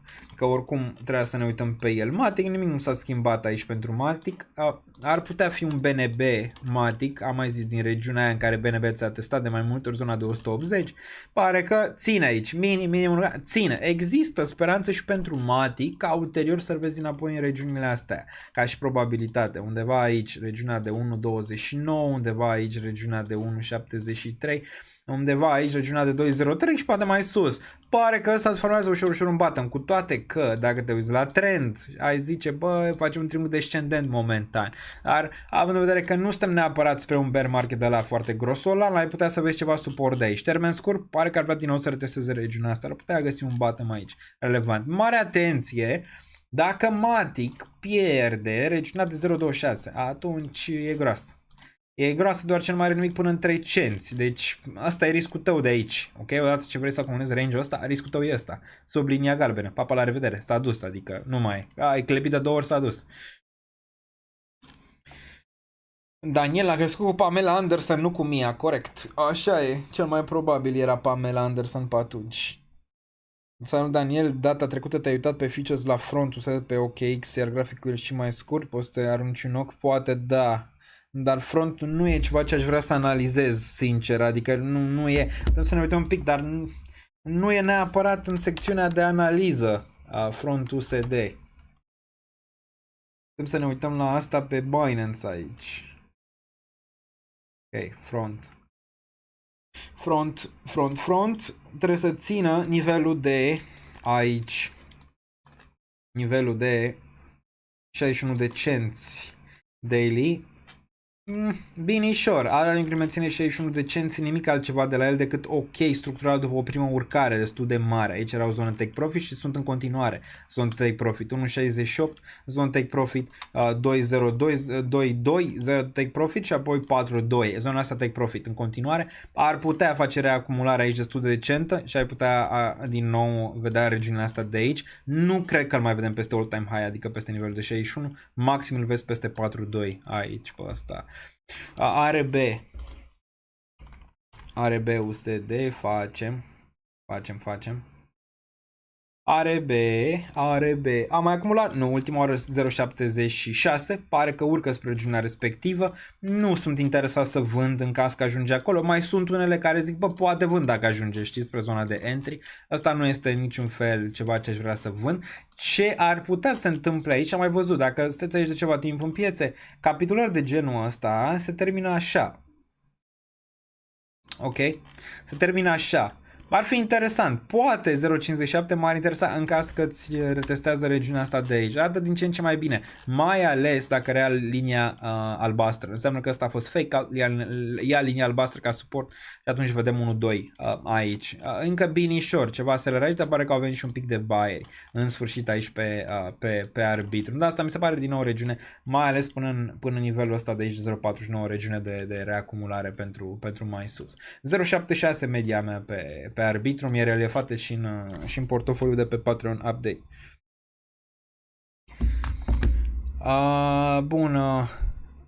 Bun. Uite-te pe Tramcoin Maga, ne-am uitat mai devreme, urcase destul de frumos aici. Sper că nu am rătat ceva pe X-Portal, nu cred.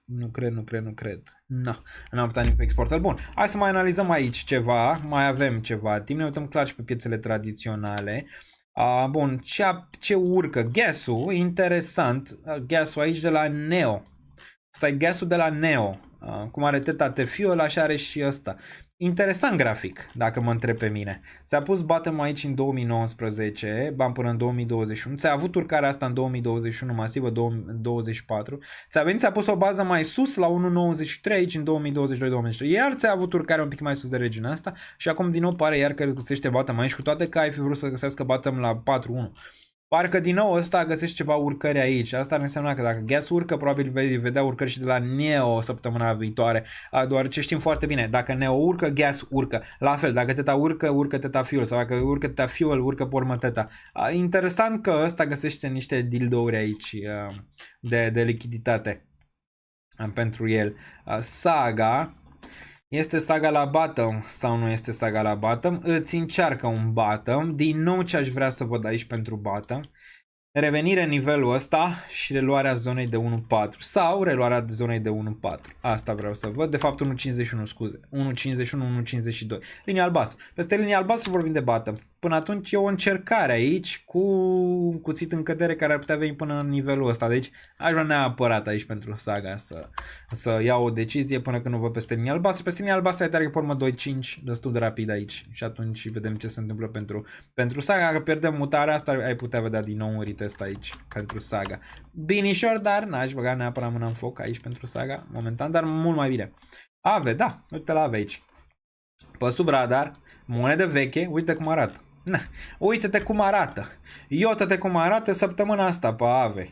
Ți-am făcut aici, s-a închis toată săptămâna trecută de cădere. Na, e un semnal acolo. Ăsta când va începe să dea drumul la motoare va fi rapid. Regiunea de 172, regiunea de 207, regiunea 420. Mențin. Posibil bottom. Foarte, foarte, foarte frumos structural aici. Mai frumos, dar nu știu dacă poți. Poate un Polkadot care arată mai bine structural aici decât AVE, dar foarte bine. Foarte bine, cu volum pe toată durata berului. Aici AVE. Bam, bam, bam, bam, bam, bam. E acolo. Asta când va da drumul la motoare, reacție furibundă în zonele de sus. Și o să vreau să vând ceva, îți dai seama. Dar ăsta poate să fie și un long term play aici. Arată fenomenal. Pe radar. Neapărat adăugați pe radar AVE aici, deoarece arată extraordinar de bine.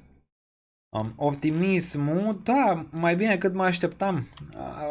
Ți-a ținut, spre deosebire de arbitru, ce bine era dacă alegeam optimism și nu arbitru. Era mult mai bine, structural, dacă alegeam regiunea asta, de gen 1.14.70 de cenți aici. Mult mai bine structural. Bine și ăsta, mare atenție și pe el, mai ales dacă urcă peste 1.8.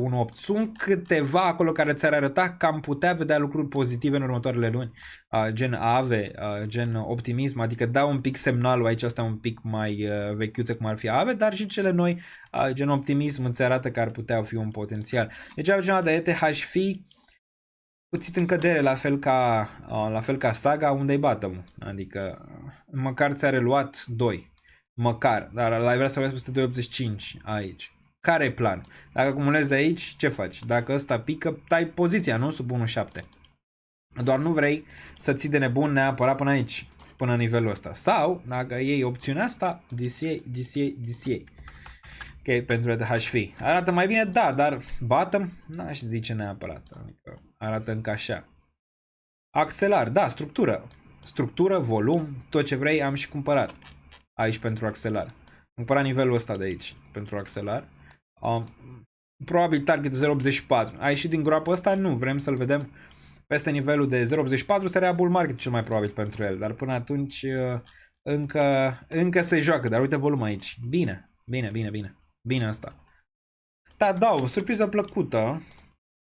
Surpriză plăcută de la Tadao, și-a găsit bottom-ul sub nivelul ăsta de aici, adică a scăpat sub 0.5 și a găsit bottom-ul destul de frumos în nivelul de 0.35 și acum luptă. A venit și cu aplicație și cu parteneria cu Axelar, din câte țin minte aici, deci mișcă cât de cât aici. Bullish peste 0.7908, mișcă binișor.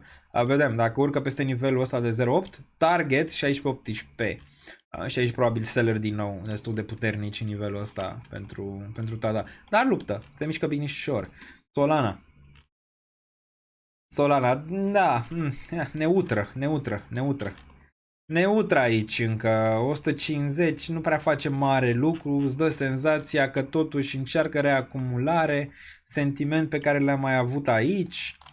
În 2021 și apoi a făcut asta, îți dă senzația aia. Dar dacă e senzația aia, aici ți-a confirmat peste 37. Aici unde se confirmă?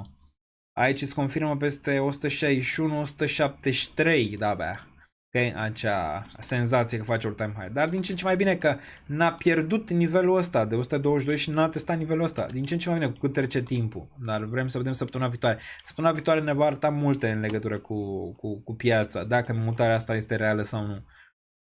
Deci vom avea live, desigur, miercuri. Injectiv, neinteresant. Hard, menține un cent aici. Săptămâna viitoare vrem să vedem bounce. Neapărat în nivelul ăsta de aici. Ce-i nasol pentru hard, ce s-a întâmplat pe U aici. Am mai și luat o poziție mică, desigur, în portofoliu de risc pentru a scade prețul mediu, dar ce s-a întâmplat nu arată bine dacă ne uităm aici, similar cu Tada. Același grafic cu Tada. Urcarea, Tada a avut urcare mai mare, asta nici măcar n-a putut ajunge în 0.2, regiunea asta de aici, înainte de corecție. Ți-a picat 0.6, ți-a testat aici regiunea de cât a fost în bottom, 0.14. Ce s-a întâmplat aici, din ce am citit la ei, cred că pe Telegram, a fost ceva hăcuit de vreo 100.000 în U, cel puțin asta se spune, acum nu știm, s-au vândut pe spot, hackerul a vândut pe spot, cel puțin asta. Asta e problema cu monedele astea mai noi, n-au lichiditate suficientă și dacă se întâmplă ceva de genul ăsta, cine pune lichiditatea aia? Okay. Asta vor rămâne de risc. Prețul mediu momentan îl am undeva în 3.5, 3.8, regiunea asta de aici. Vedem ce se întâmplă dacă se întoarce în nivelul ăla. Ok, dar asta a tras în jos destul de mult, probabil hard. Dacă ne uităm aici, deoarece e primul proiect pe Humans și dacă ăla nu performează o să fie greu pe urmă pentru ei. 001 aici, trebuie să rea 013, dacă își devine un pic Q săptămâna viitoare, dacă vedem peste 013, ar putea încerca și asta regiunile astea de aici. Zic că încă nu și-a jucat toată povestea, dar trebuie neapărat peste 013 aici și apoi să vedem regiunile astea superioare. Bun, mai departe, Arbitrum ne-am uitat la el. Fetch, ce face Fetch? Fetch, bun. Fetch, s-a invalidat acest scenariu pentru Fetch, încă nu s-a invalidat aici, atâta timp cât Fetch nu urcă peste 1.5 măcar. Un pic mai slăbuț ca multe pe care le-am văzut până acum. Ai vrea să vezi Fetch, ne uităm și la TIA imediat și la altele. Ai vrea să vezi Fetch măcar peste 1.3. Nu mai zic de regiunea asta de 1.49 de aici, care e destul de relevantă. Măcar ai vrea să vezi peste range-ul ăla.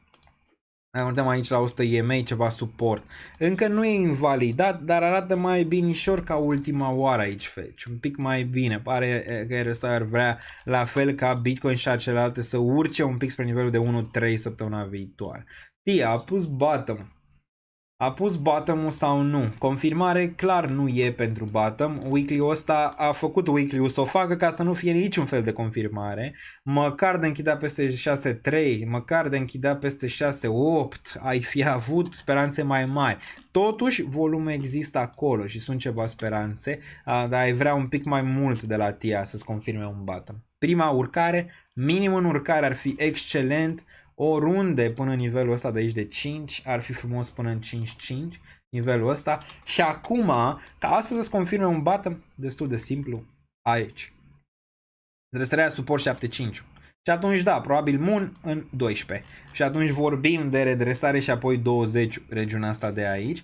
Plus că dacă facem mutarea respectivă și ne uităm și pe weekly, cumulăm cu ce se întâmplă pe weekly aici, o să observ că îți urcă peste 9 EMA care vine la 7.6, 21 e în cădere, probabil săptămâna viitoare va ajunge și ea pe aici. Deci ar fi un semnal bun. O reacție bună, dar nu putem vorbi încă de subsol. Șansele cresc? Yes, cresc. Aș mai lua aici? Nu, am luat suficient.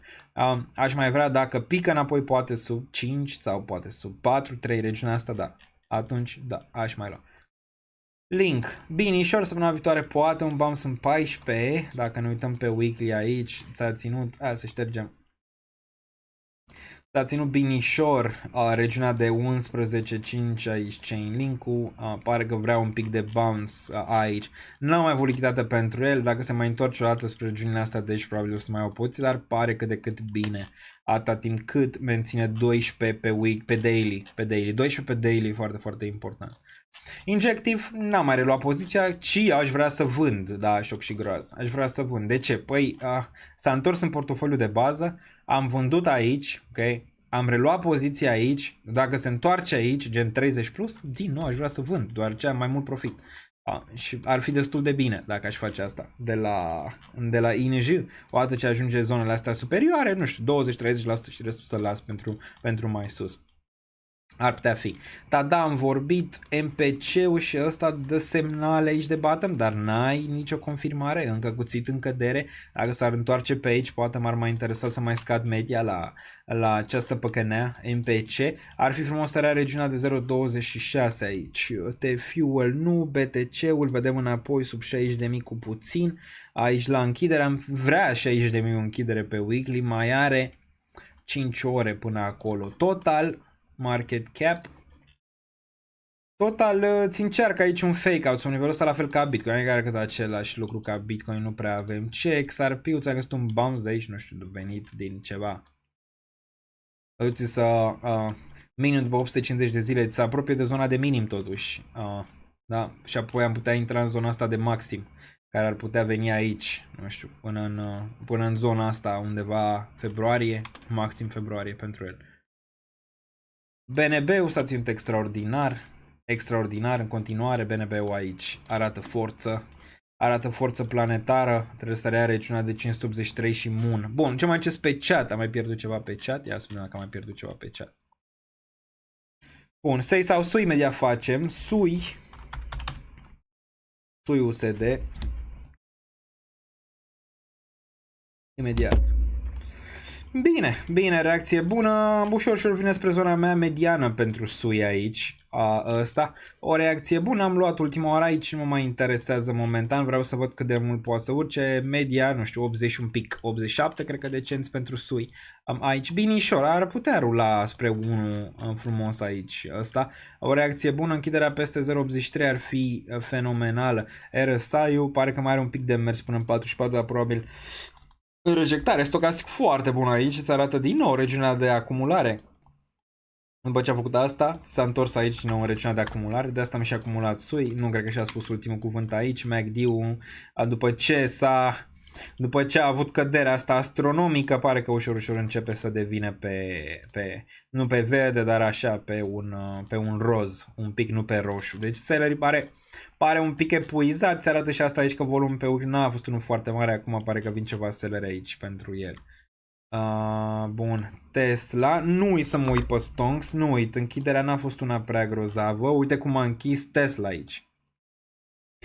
Am zis că asta e regiune de rezistență pentru Tesla. Am vândut ceva Tesla, nu încă, dar uite ce s-a întâmplat aici. A avut un bounce, vine de joi. Joi a avut căderea asta destul de mare aici, 239 pentru Tesla din regiunea de 270, încă binișor, n-am vândut poziția luată, mâine fac update-ul pentru cei de pe Patreon pentru portofoliul de acțiuni, volum bun aici, încă ai putea să continua totuși la rezistență, n-aș fi șocat să văd o rejectare măcar în regiunea asta. Un nou minim în urcare de aici, dar abia apoi am putea vedea ceva urcare. Acum am luat o poziție nu full pe care aș fi vrut să o iau în regiunea asta de aici. Asta a fost buy-ul pentru Tesla. Aș mai fi avut 126, 89 și 61. Aici aș fi avut o poziție destul de bună dacă a intrat și asta. Foarte aproape. Foarte aproape de range-ul ăsta. Pare că va încerca un bounce luni. Cel puțin asta îți arată un pic aici. Sau deschiderea așa și un bounce la final de zi. Cam ceva de genul ăsta aș vedea de la Tesla. Etena, da, Etena, Ena. Am luat cașcaval, am luat pachet și pe Ena. 0,38, momentan nu mai iau pachet, portofoliu de risc, trebuie neapărat să vă împărțiți portofoliu ca să rămâneți întregi la minte, da, în bază și risc, azi dacă aveți sume un pic mai mari. Bun, Ena, da, încă n-arată fitness, mai slab decât ce am văzut până acum, m-ar mai interesa o poziție aici în 0,28, nu e bounce pe care l-am vrut aici de la TIA, aș fi așa mai mult, ai o formațiune mică aici, în care vezi că ai această candelă de indecizie și când vine după o cădere de genul ăsta ai putea zice că da, ești acolo și ceva buyer, dar prețul încă nu e relevant. Dacă aș fi să call it, ăsta ar mai putea veni odată în 0.35, poate chiar mai jos înainte de bat. N-arată încă, dar nu-s full în poziția pe care aș vrea să o am pe Ena. În 0.28 ar fi bun aici pentru Ena. Intru de fiecare dată când am timp, Titan. Oh, Ștefan Stoian este pe chat. Te văd Ștefan, much love. Îl găsiți și pe Ștefan pe Twitter și bagă și el live-uri. Salutare din Florida, zice Răzvan Cristian Istrate. Cum e vremea pe acolo în Florida? Ce părere de NIO și de acțiunile chinezești? Da, același lucru. Cred că pun bottom-ul anul ăsta, acțiunile chinezești, inclusiv NIO. Dacă ne uităm la NIO, da, pare pe acolo, dacă te uiți. Structura e acolo, orice analist ar zice, ok, arată binișor. Ai un minim în urcare și apoi avea target în 7.2, regiunea asta de aici care a fost rezistență în trecut. Binișor, vreau să văd weekly-ul totuși, cum e pus. Nici weekly-ul nu e rău, după ce ai avut din 2021 numai picaj astronomic aici, adică după ce ai avut asta atâta timp. Da, binișor, mențin, probabil bottom anul anul ăsta și apoi am putea vedea, poate chiar în 22 aici pentru NIO și atunci aș avea profit și probabil aș începe să tai din NIO. Dar binișor. Mai e zona asta încă potențială? Încă e. Trebuie să vezi urcare peste 7.2 ca să-ți confirme aici un bottom. Dar arată din ce în ce mai bine. La fel și cealaltă, cum îi zice mă, chinezească, Alibaba, cam și Baba. Asta arăta și mai bine ultima oară când m-am uitat la ea. Da, același lucru, vezi, aceea structură aici pentru urmărițile pe astea chinezești că pare că se poziționează pentru niște urcări foarte, foarte frumoase anul viitor sau spre final de an, rămâne de văzut, nu știm neapărat timing-ul, e greu, dar dacă te uiți aici 102 probabil va fi atins, dar și regiunea de 118 aici la un moment dat și poate chiar mai sus în 2025 regiunile astea de aici, dar da, e acolo, ai și volumul acolo, bine. Sunt încă în Baba, sunt încă în NIO, cred că vom avea ceva bine. Așteptarea va da rezultate pentru astea chinezești pe care le avem. Bun, asta mergem, dacă suntem aici, mergem și pe bursă, la final mai sunt 10 minute, începe meciul, să cântă imnul, cântă englezii, cântă ăștia. ETF-urile, ARK, s-a schimbat ceva aici, nu pe ARK, uite ARK îți arată că ne-am putea îndrepta spre o zonă cu risc mai ridicat, după cum arată acest ARK. Eu vă zic doar cum arată structural aici, ceea ce am mai văzut în nivelurile astea înainte să-ți facă asta în 2020, se arată bine structural.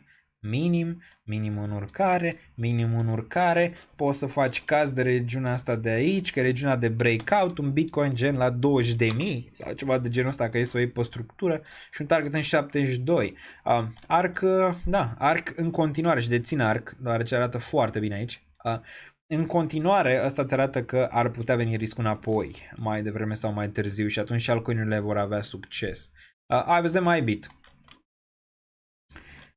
IBIT, unde este IBIT? Ăsta este IBIT. IBIT încă, nu e încă, vezi? Trebuie să așteptăm să se deschidă piața, futures-ul, toate astea. Cum era Bitcoin? Nu, ăsta încă n-arată, știi? Dacă te uiți la spot Bitcoin, zici că arată cât te uiți pe IBIT, zici, targetul e 29. Adică atâta timp cât ăsta nu ți închide peste regiunea asta, targetul e 29 și nimic altceva. Pe ăsta. Vedem reacția de mâine, de asta zic, ziua de mâine foarte importantă. Și dacă ne întoarcem aici, BTC1, semnul exclamării, ne uităm pe futures, 57, va fi un gap aici, corect? Depinde unde închide totuși, că momentan nu s-a redeschis ăsta. Dar dacă deschide pe aici, nu? Prin 60, 65, 64, în 60.000, ai un gap aici. Ai un mic gap-uleț, mai ales pe timeframe-urile mici spre regiunea asta de aici. Ai un mic gap lăsat de preț, care ar putea fi testat la un moment dat. Bun, hai să ne orientăm din nou, mergem și pe Forex, dar e pe acțiuni în prima fază. Vedem ce a făcut Coin, de exemplu. Nu arată prea fitness deloc. Aici în continuare. Greu să-ți dai seama dacă asta e distribuție sau reacumulare. La Bitcoin ai văzut că a fost distribuție când ți-a spart regiunea să s-a dus mai jos. Dacă facem aceeași analiză aici, distribuție se duce aici, undeva în 180, 141. Dar vedem, având în vedere că Bitcoin face, depinde de Bitcoin. Dacă Bitcoin își rea trendul, probabil și coin, dar ăsta momentan n-arată atât de fitness cât ai vrea să arate aici. N-arată atât de bullish și în părerea mea șansele un pic mai mari de distribuție și similar cu ce ai văzut la Bitcoin în regiunea asta de jos. Coin n-am vândut deloc, e long term play, nu mai am dat la cap când vând coin, deoarece nu prea vreau să vând neapărat. Acel long term play cred că asta va fi 1000 plus în următorii ani. UiPath-ul dă semne de speranță. N-a mai luat poziția, că n-a atins regiunea respectivă, dă semne de speranță, poate închide, ar trebui, are gap-ul ăsta aici de închis 18, vedem, ia o decizie acolo dacă se duce spre zona aia, ar putea avea sens la un moment dat. Agăl euro s-a dus aici, euro a făcut breakout peste nivelul de 1.08 care era rezistent, s-a dus în zona superioară, mai aici undeva la 1.09, mai e ceva relevant pe euro. Ajungem măcar la o zonă, da, ajungem un pic la o rezistență, dar cred că săptămâna viitoare va avea un pullback și DXY un bounce, după cum arată momentan prețul. Vreau să mă uit aspect și revenim și la imediat la DXY. Da, uite, 4 ore aici, uite cum a închis. Uite cum a închis bursa vineri după ce a avut raliul la all-time high. n-a fost bine închiderea, dar totuși bullish, vezi? E problemă pe regiunea asta, 5625 pe care noi aveam aici de multă vreme ca target. E normal, știi, ai ajuns în targetul median de bull market, ceea ce e normal, să ai o reacție de aici cât de cât din nivelul ăsta. Poate chiar și aici vedem important ce va face bursa, deoarece Bitcoin nu va putea testa spre 63-64 dacă bursa nu rămâne cât de cât relevantă, cât de cât stabilă. La bursa ăsta e la cer. MACD-ul, bine, în continuare, nu putem să ne legăm mare lucru și ăsta poate să stea aici cum a stat, nu e mare relevanță pe oscilatori aici, că ăștia de-aia sunt oscilatori. DXY 104, da, DXY arată groaznic, dar e la suport. E la sport, dar asta cred că vine bounce-ul. Cred că vine bounce-ul. Orice, chiar dacă se duce spre nivelul ăsta de 103, 1, cred că întâi vine bounce-ul și de-abia apoi asta de aici. Da, așteptați la un bounce de la DXY și o cădere de la euro la început de săptămână, cel mai probabil. Cel mai probabil pentru cei care tranzacționează Forex. Nasdaq-ul, na, încă binișor, verde a închis, dar la fel. Are rezistența aici și era normal, 20.545, target median de bull market atins și era normal. Un pic mai bearish ăsta, pare că va găsi continuare aici dacă ar fi să sub 19.000, da, e posibil. Dacă e să mă uit la amândouă, mai relevant aici ca și structură Nasdaq-ul, cred că vedem săptămâna viitoare, posibil luni, să deschidă spre zona asta de aici. Întrebarea e cum va fi impactul pentru Bitcoin. Depinde dacă face bounce rapid din zona asta Nasdaq-ul de aici. Asta e întrebarea. Bun, ce mai e? Mai avem 5 minute ca să mai analizăm, nu știu, pe Forex, nu știu dacă mai e ceva. Ce mai face prietenul nostru JPI USD? JPI USD. Da, am zis, nu? Că aici istoric, aici la macro, dacă este raportezi, istoric, probabil aproape de bounce și uite că a venit. A intervenit desigur încă o dată Banca Japoniei, că altfel nu puteau să facă această mutare de aici, dar imediat cum au venit sub nivelul ăsta. Au rezolvat-o, o să de JPI e invers, s-a întâmplat asta aici, bursa japoneză la all-time high, nu știu, 1989, faceți voi calcule de la Revoluție, n-a mai fost acolo, nu aduce vremuri bune bursa japoneză când face all-time high, de cele mai multe ori, deci ne îndreptăm spre ceva, dar nu cred că acum, 2025, jumate, final 2026, pe acolo ar fi relevant. Hai să vedem ceva ce urmăresc. Deci urmăresc două chestii pe ETF-uri, am zis, urmăresc ARC-ul pe ETF și TLT pe ETF. La TLT, din nou și ăsta îngrijorător ca grafic, doar ce spune bottom aici. Bottom ăsta știi foarte bine că n-aduce lucruri bune pentru piețe. Poți să vezi cazul 2000, poți să vezi cazul 2003 și poți să vezi cazurile astea 2020. N-aduce lucruri bune pentru piețe și pare că ești spre un bottom aici. Asta ar însemna că obligațiunile yield-ul lor, cele de 2 și de 10, vor scădea în următoarea perioadă, ceea ce scăderea acelor yield-uri nu aduce lucruri bune pentru piețe, pentru că înseamnă că se duc banii spre zonele de risc mai scăzut și investitorii se panichează. Okay? Deci asta nu arată extraordinar aici la TLT, am zis că ARC cât de cât acolo mă uit, țin ochii pe el, pe Forex am zis, ar mai fi la commodities. Corn, dacă am zis că chinezăriile fac bottom anul ăsta, la fel și porumbul și grâul m-ar interesa pentru niște poziționări anul ăsta sau la început de anul viitor, undeva 352, 310 în caz de o posibilă recesiune, ăsta probabil shoot up, la fel ca de fiecare dată, deoarece prețurile lor vor bubui. Ok, bun, aici, ce ar mai fi with? Da, grâu. Greu, nimic nu s-a schimbat, potențial bottom aici, bearish AF atât timp cât rămâne sub 783 pe greu regiunea asta. Crude oil dă un pic înapoi, un pic amenințător, dar nimic extraordinar până când nu deține 82 ca suport. Ia. Altceva, gazul natural. La suport, probabil bounce, dar nimic fenomenal de la el. Nu vă așteptați la prea multe de la gazul natural. Probabil va sta sub 3.5 o perioadă de timp. Orange juice. Da, și continuă bull market-ul, nu știu, epic. 75 de ani de când s-a așteptat acest bull market. De aici.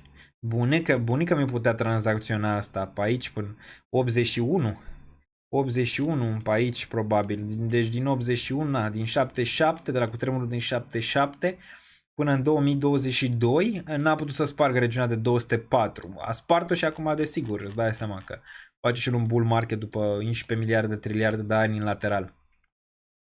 Altceva, bonds, treasury, bonds un pic în picaj aici, dar nimic fenomenal. Cred că am trecut prin toate aici. Ne auzim miercuri, începe și meciul, Bitcoin 60.100. Bine, dacă menține 60.000, rămân bullish pentru săptămâna viitoare, ok? Rămân bullish pentru săptămâna viitoare aici pentru Bitcoin. Ar trebui să găsesc continuare măcar în 63-64 săptămâna viitoare. Ok, cam atât. Daniel, pentru un tarde pe AAVE unde a intra. Urcare frumoasă și așteaptă pentru un retest pentru zona de 0.097. Trade pentru AAVE. E-Gold, poate ne uităm și pe E-Gold un pic, dacă tot aici. Teta, na, trade pentru AAVE, depinde ce, scalp, desigur aici m-aș orienta destul de mult la nivelul ăsta pentru un potențial scalp 99.2 sau regiunea asta de aici de un pic de mai jos, cred că pe asta aș fi mai mult fan 94.8, asta pentru scalp. Pentru swing-uri, nu știu neapărat, n-am mai făcut swing-uri de multă vreme reale pe trading aici. Momentan nu, adică swing-ul era de pe aici, dacă mă întrebi, din regiunile astea de aici. Momentan nu m-aș băga neapărat pe swing. Ești într-un breakout, îmi place tranzacțiune breakout, nu neapărat, sunt trader de breakout, dar n-aș tranzacționa neapărat. Aș lua niște scalpuri aici, frumușele cu execuție rapidă out. Probabil mâine ceva o să mai poziționez. EGLD. E-Gold.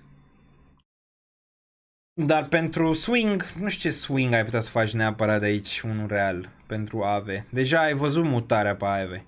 Da, a venit Sox nou și acum pare că de înapoi, n-a putut să urce. Peste 38 te poți entuziasma pentru E-Gold. Pare că găsește un mic dump. 33.6 ar putea fi, 33.6 ar putea fi relevant pentru un dump aici. Cred că va veni 33.6, un pic bearish aici. Big bearish. Sox no, hai să vedem ce face Sox no după ce s-a listat. Versus E-Gold arată așa. Și versus dolar. Sox no. 0.16. Nu-i face cinste neapărat graficul ăsta de aici. Listarea a fost aici undeva. Nu găsim unul care să aibă tot. Nu cred, momentan. Sox nu ar fi trebuit să fie pe gate sau ceva, nu mai țin minte. Ok, momentan e peste nivelul de 0.7, 16, v-am zis, nu aveți prea multe așteptări de la el, mai ales că se listează în zona în care se listează. Posibil să-l vezi în BAM săptămâna viitoare, poate spre zona de 18-19, posibil să vină poate pe un suport în 10 regiunea asta, dar n-ai aceste, e prea nou ca să te legi de el, plus că nu are o structură momentan, vreau să dăm o structură aici. Să reia neapărat 18 ca să poți să vorbești ceva. Mexce, dar nu-l văd pe Mexce. Nu e aici, nu e listat. Nu e listat aici. A început meciul. Yes, sir, a început meciul, gata, vă las. Ne auzim în următorul. Stay safe, much love, nu uitați să apăsați butonul de like. Aici până la final.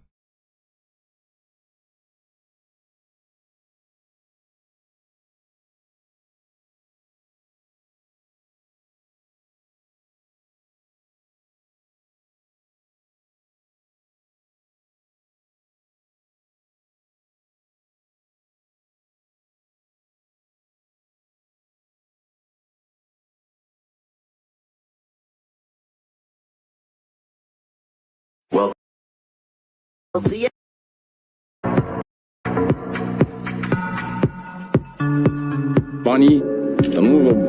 încă nu e investit, nu e? Nu mai am niciun leu.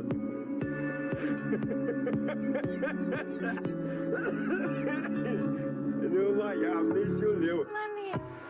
Ce clădim, ca cum a spus meșterul Manole, ce a clădit ieri, a căzut alalt, cade și după aia e de la capăt.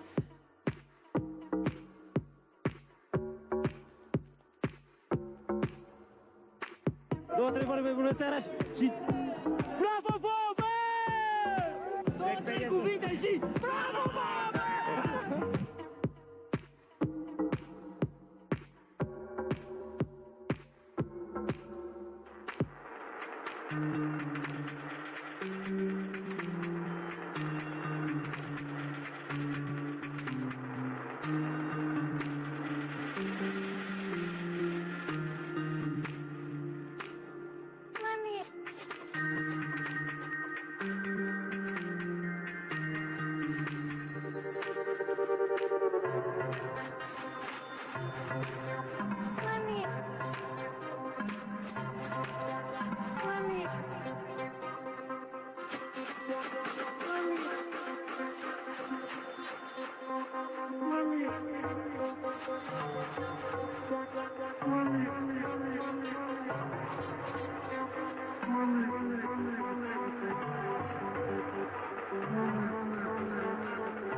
Eu n-am banii necesari să investesc în astfel de monede. Eu bag cardul, scot milionul, îmi cumpăr ce am de nevoie și atâta tot. Mă pricep cu criptomonede și cu astea.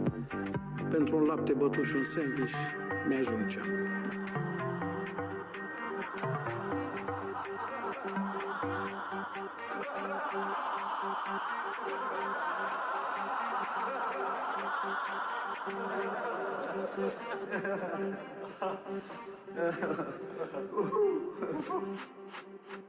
Money.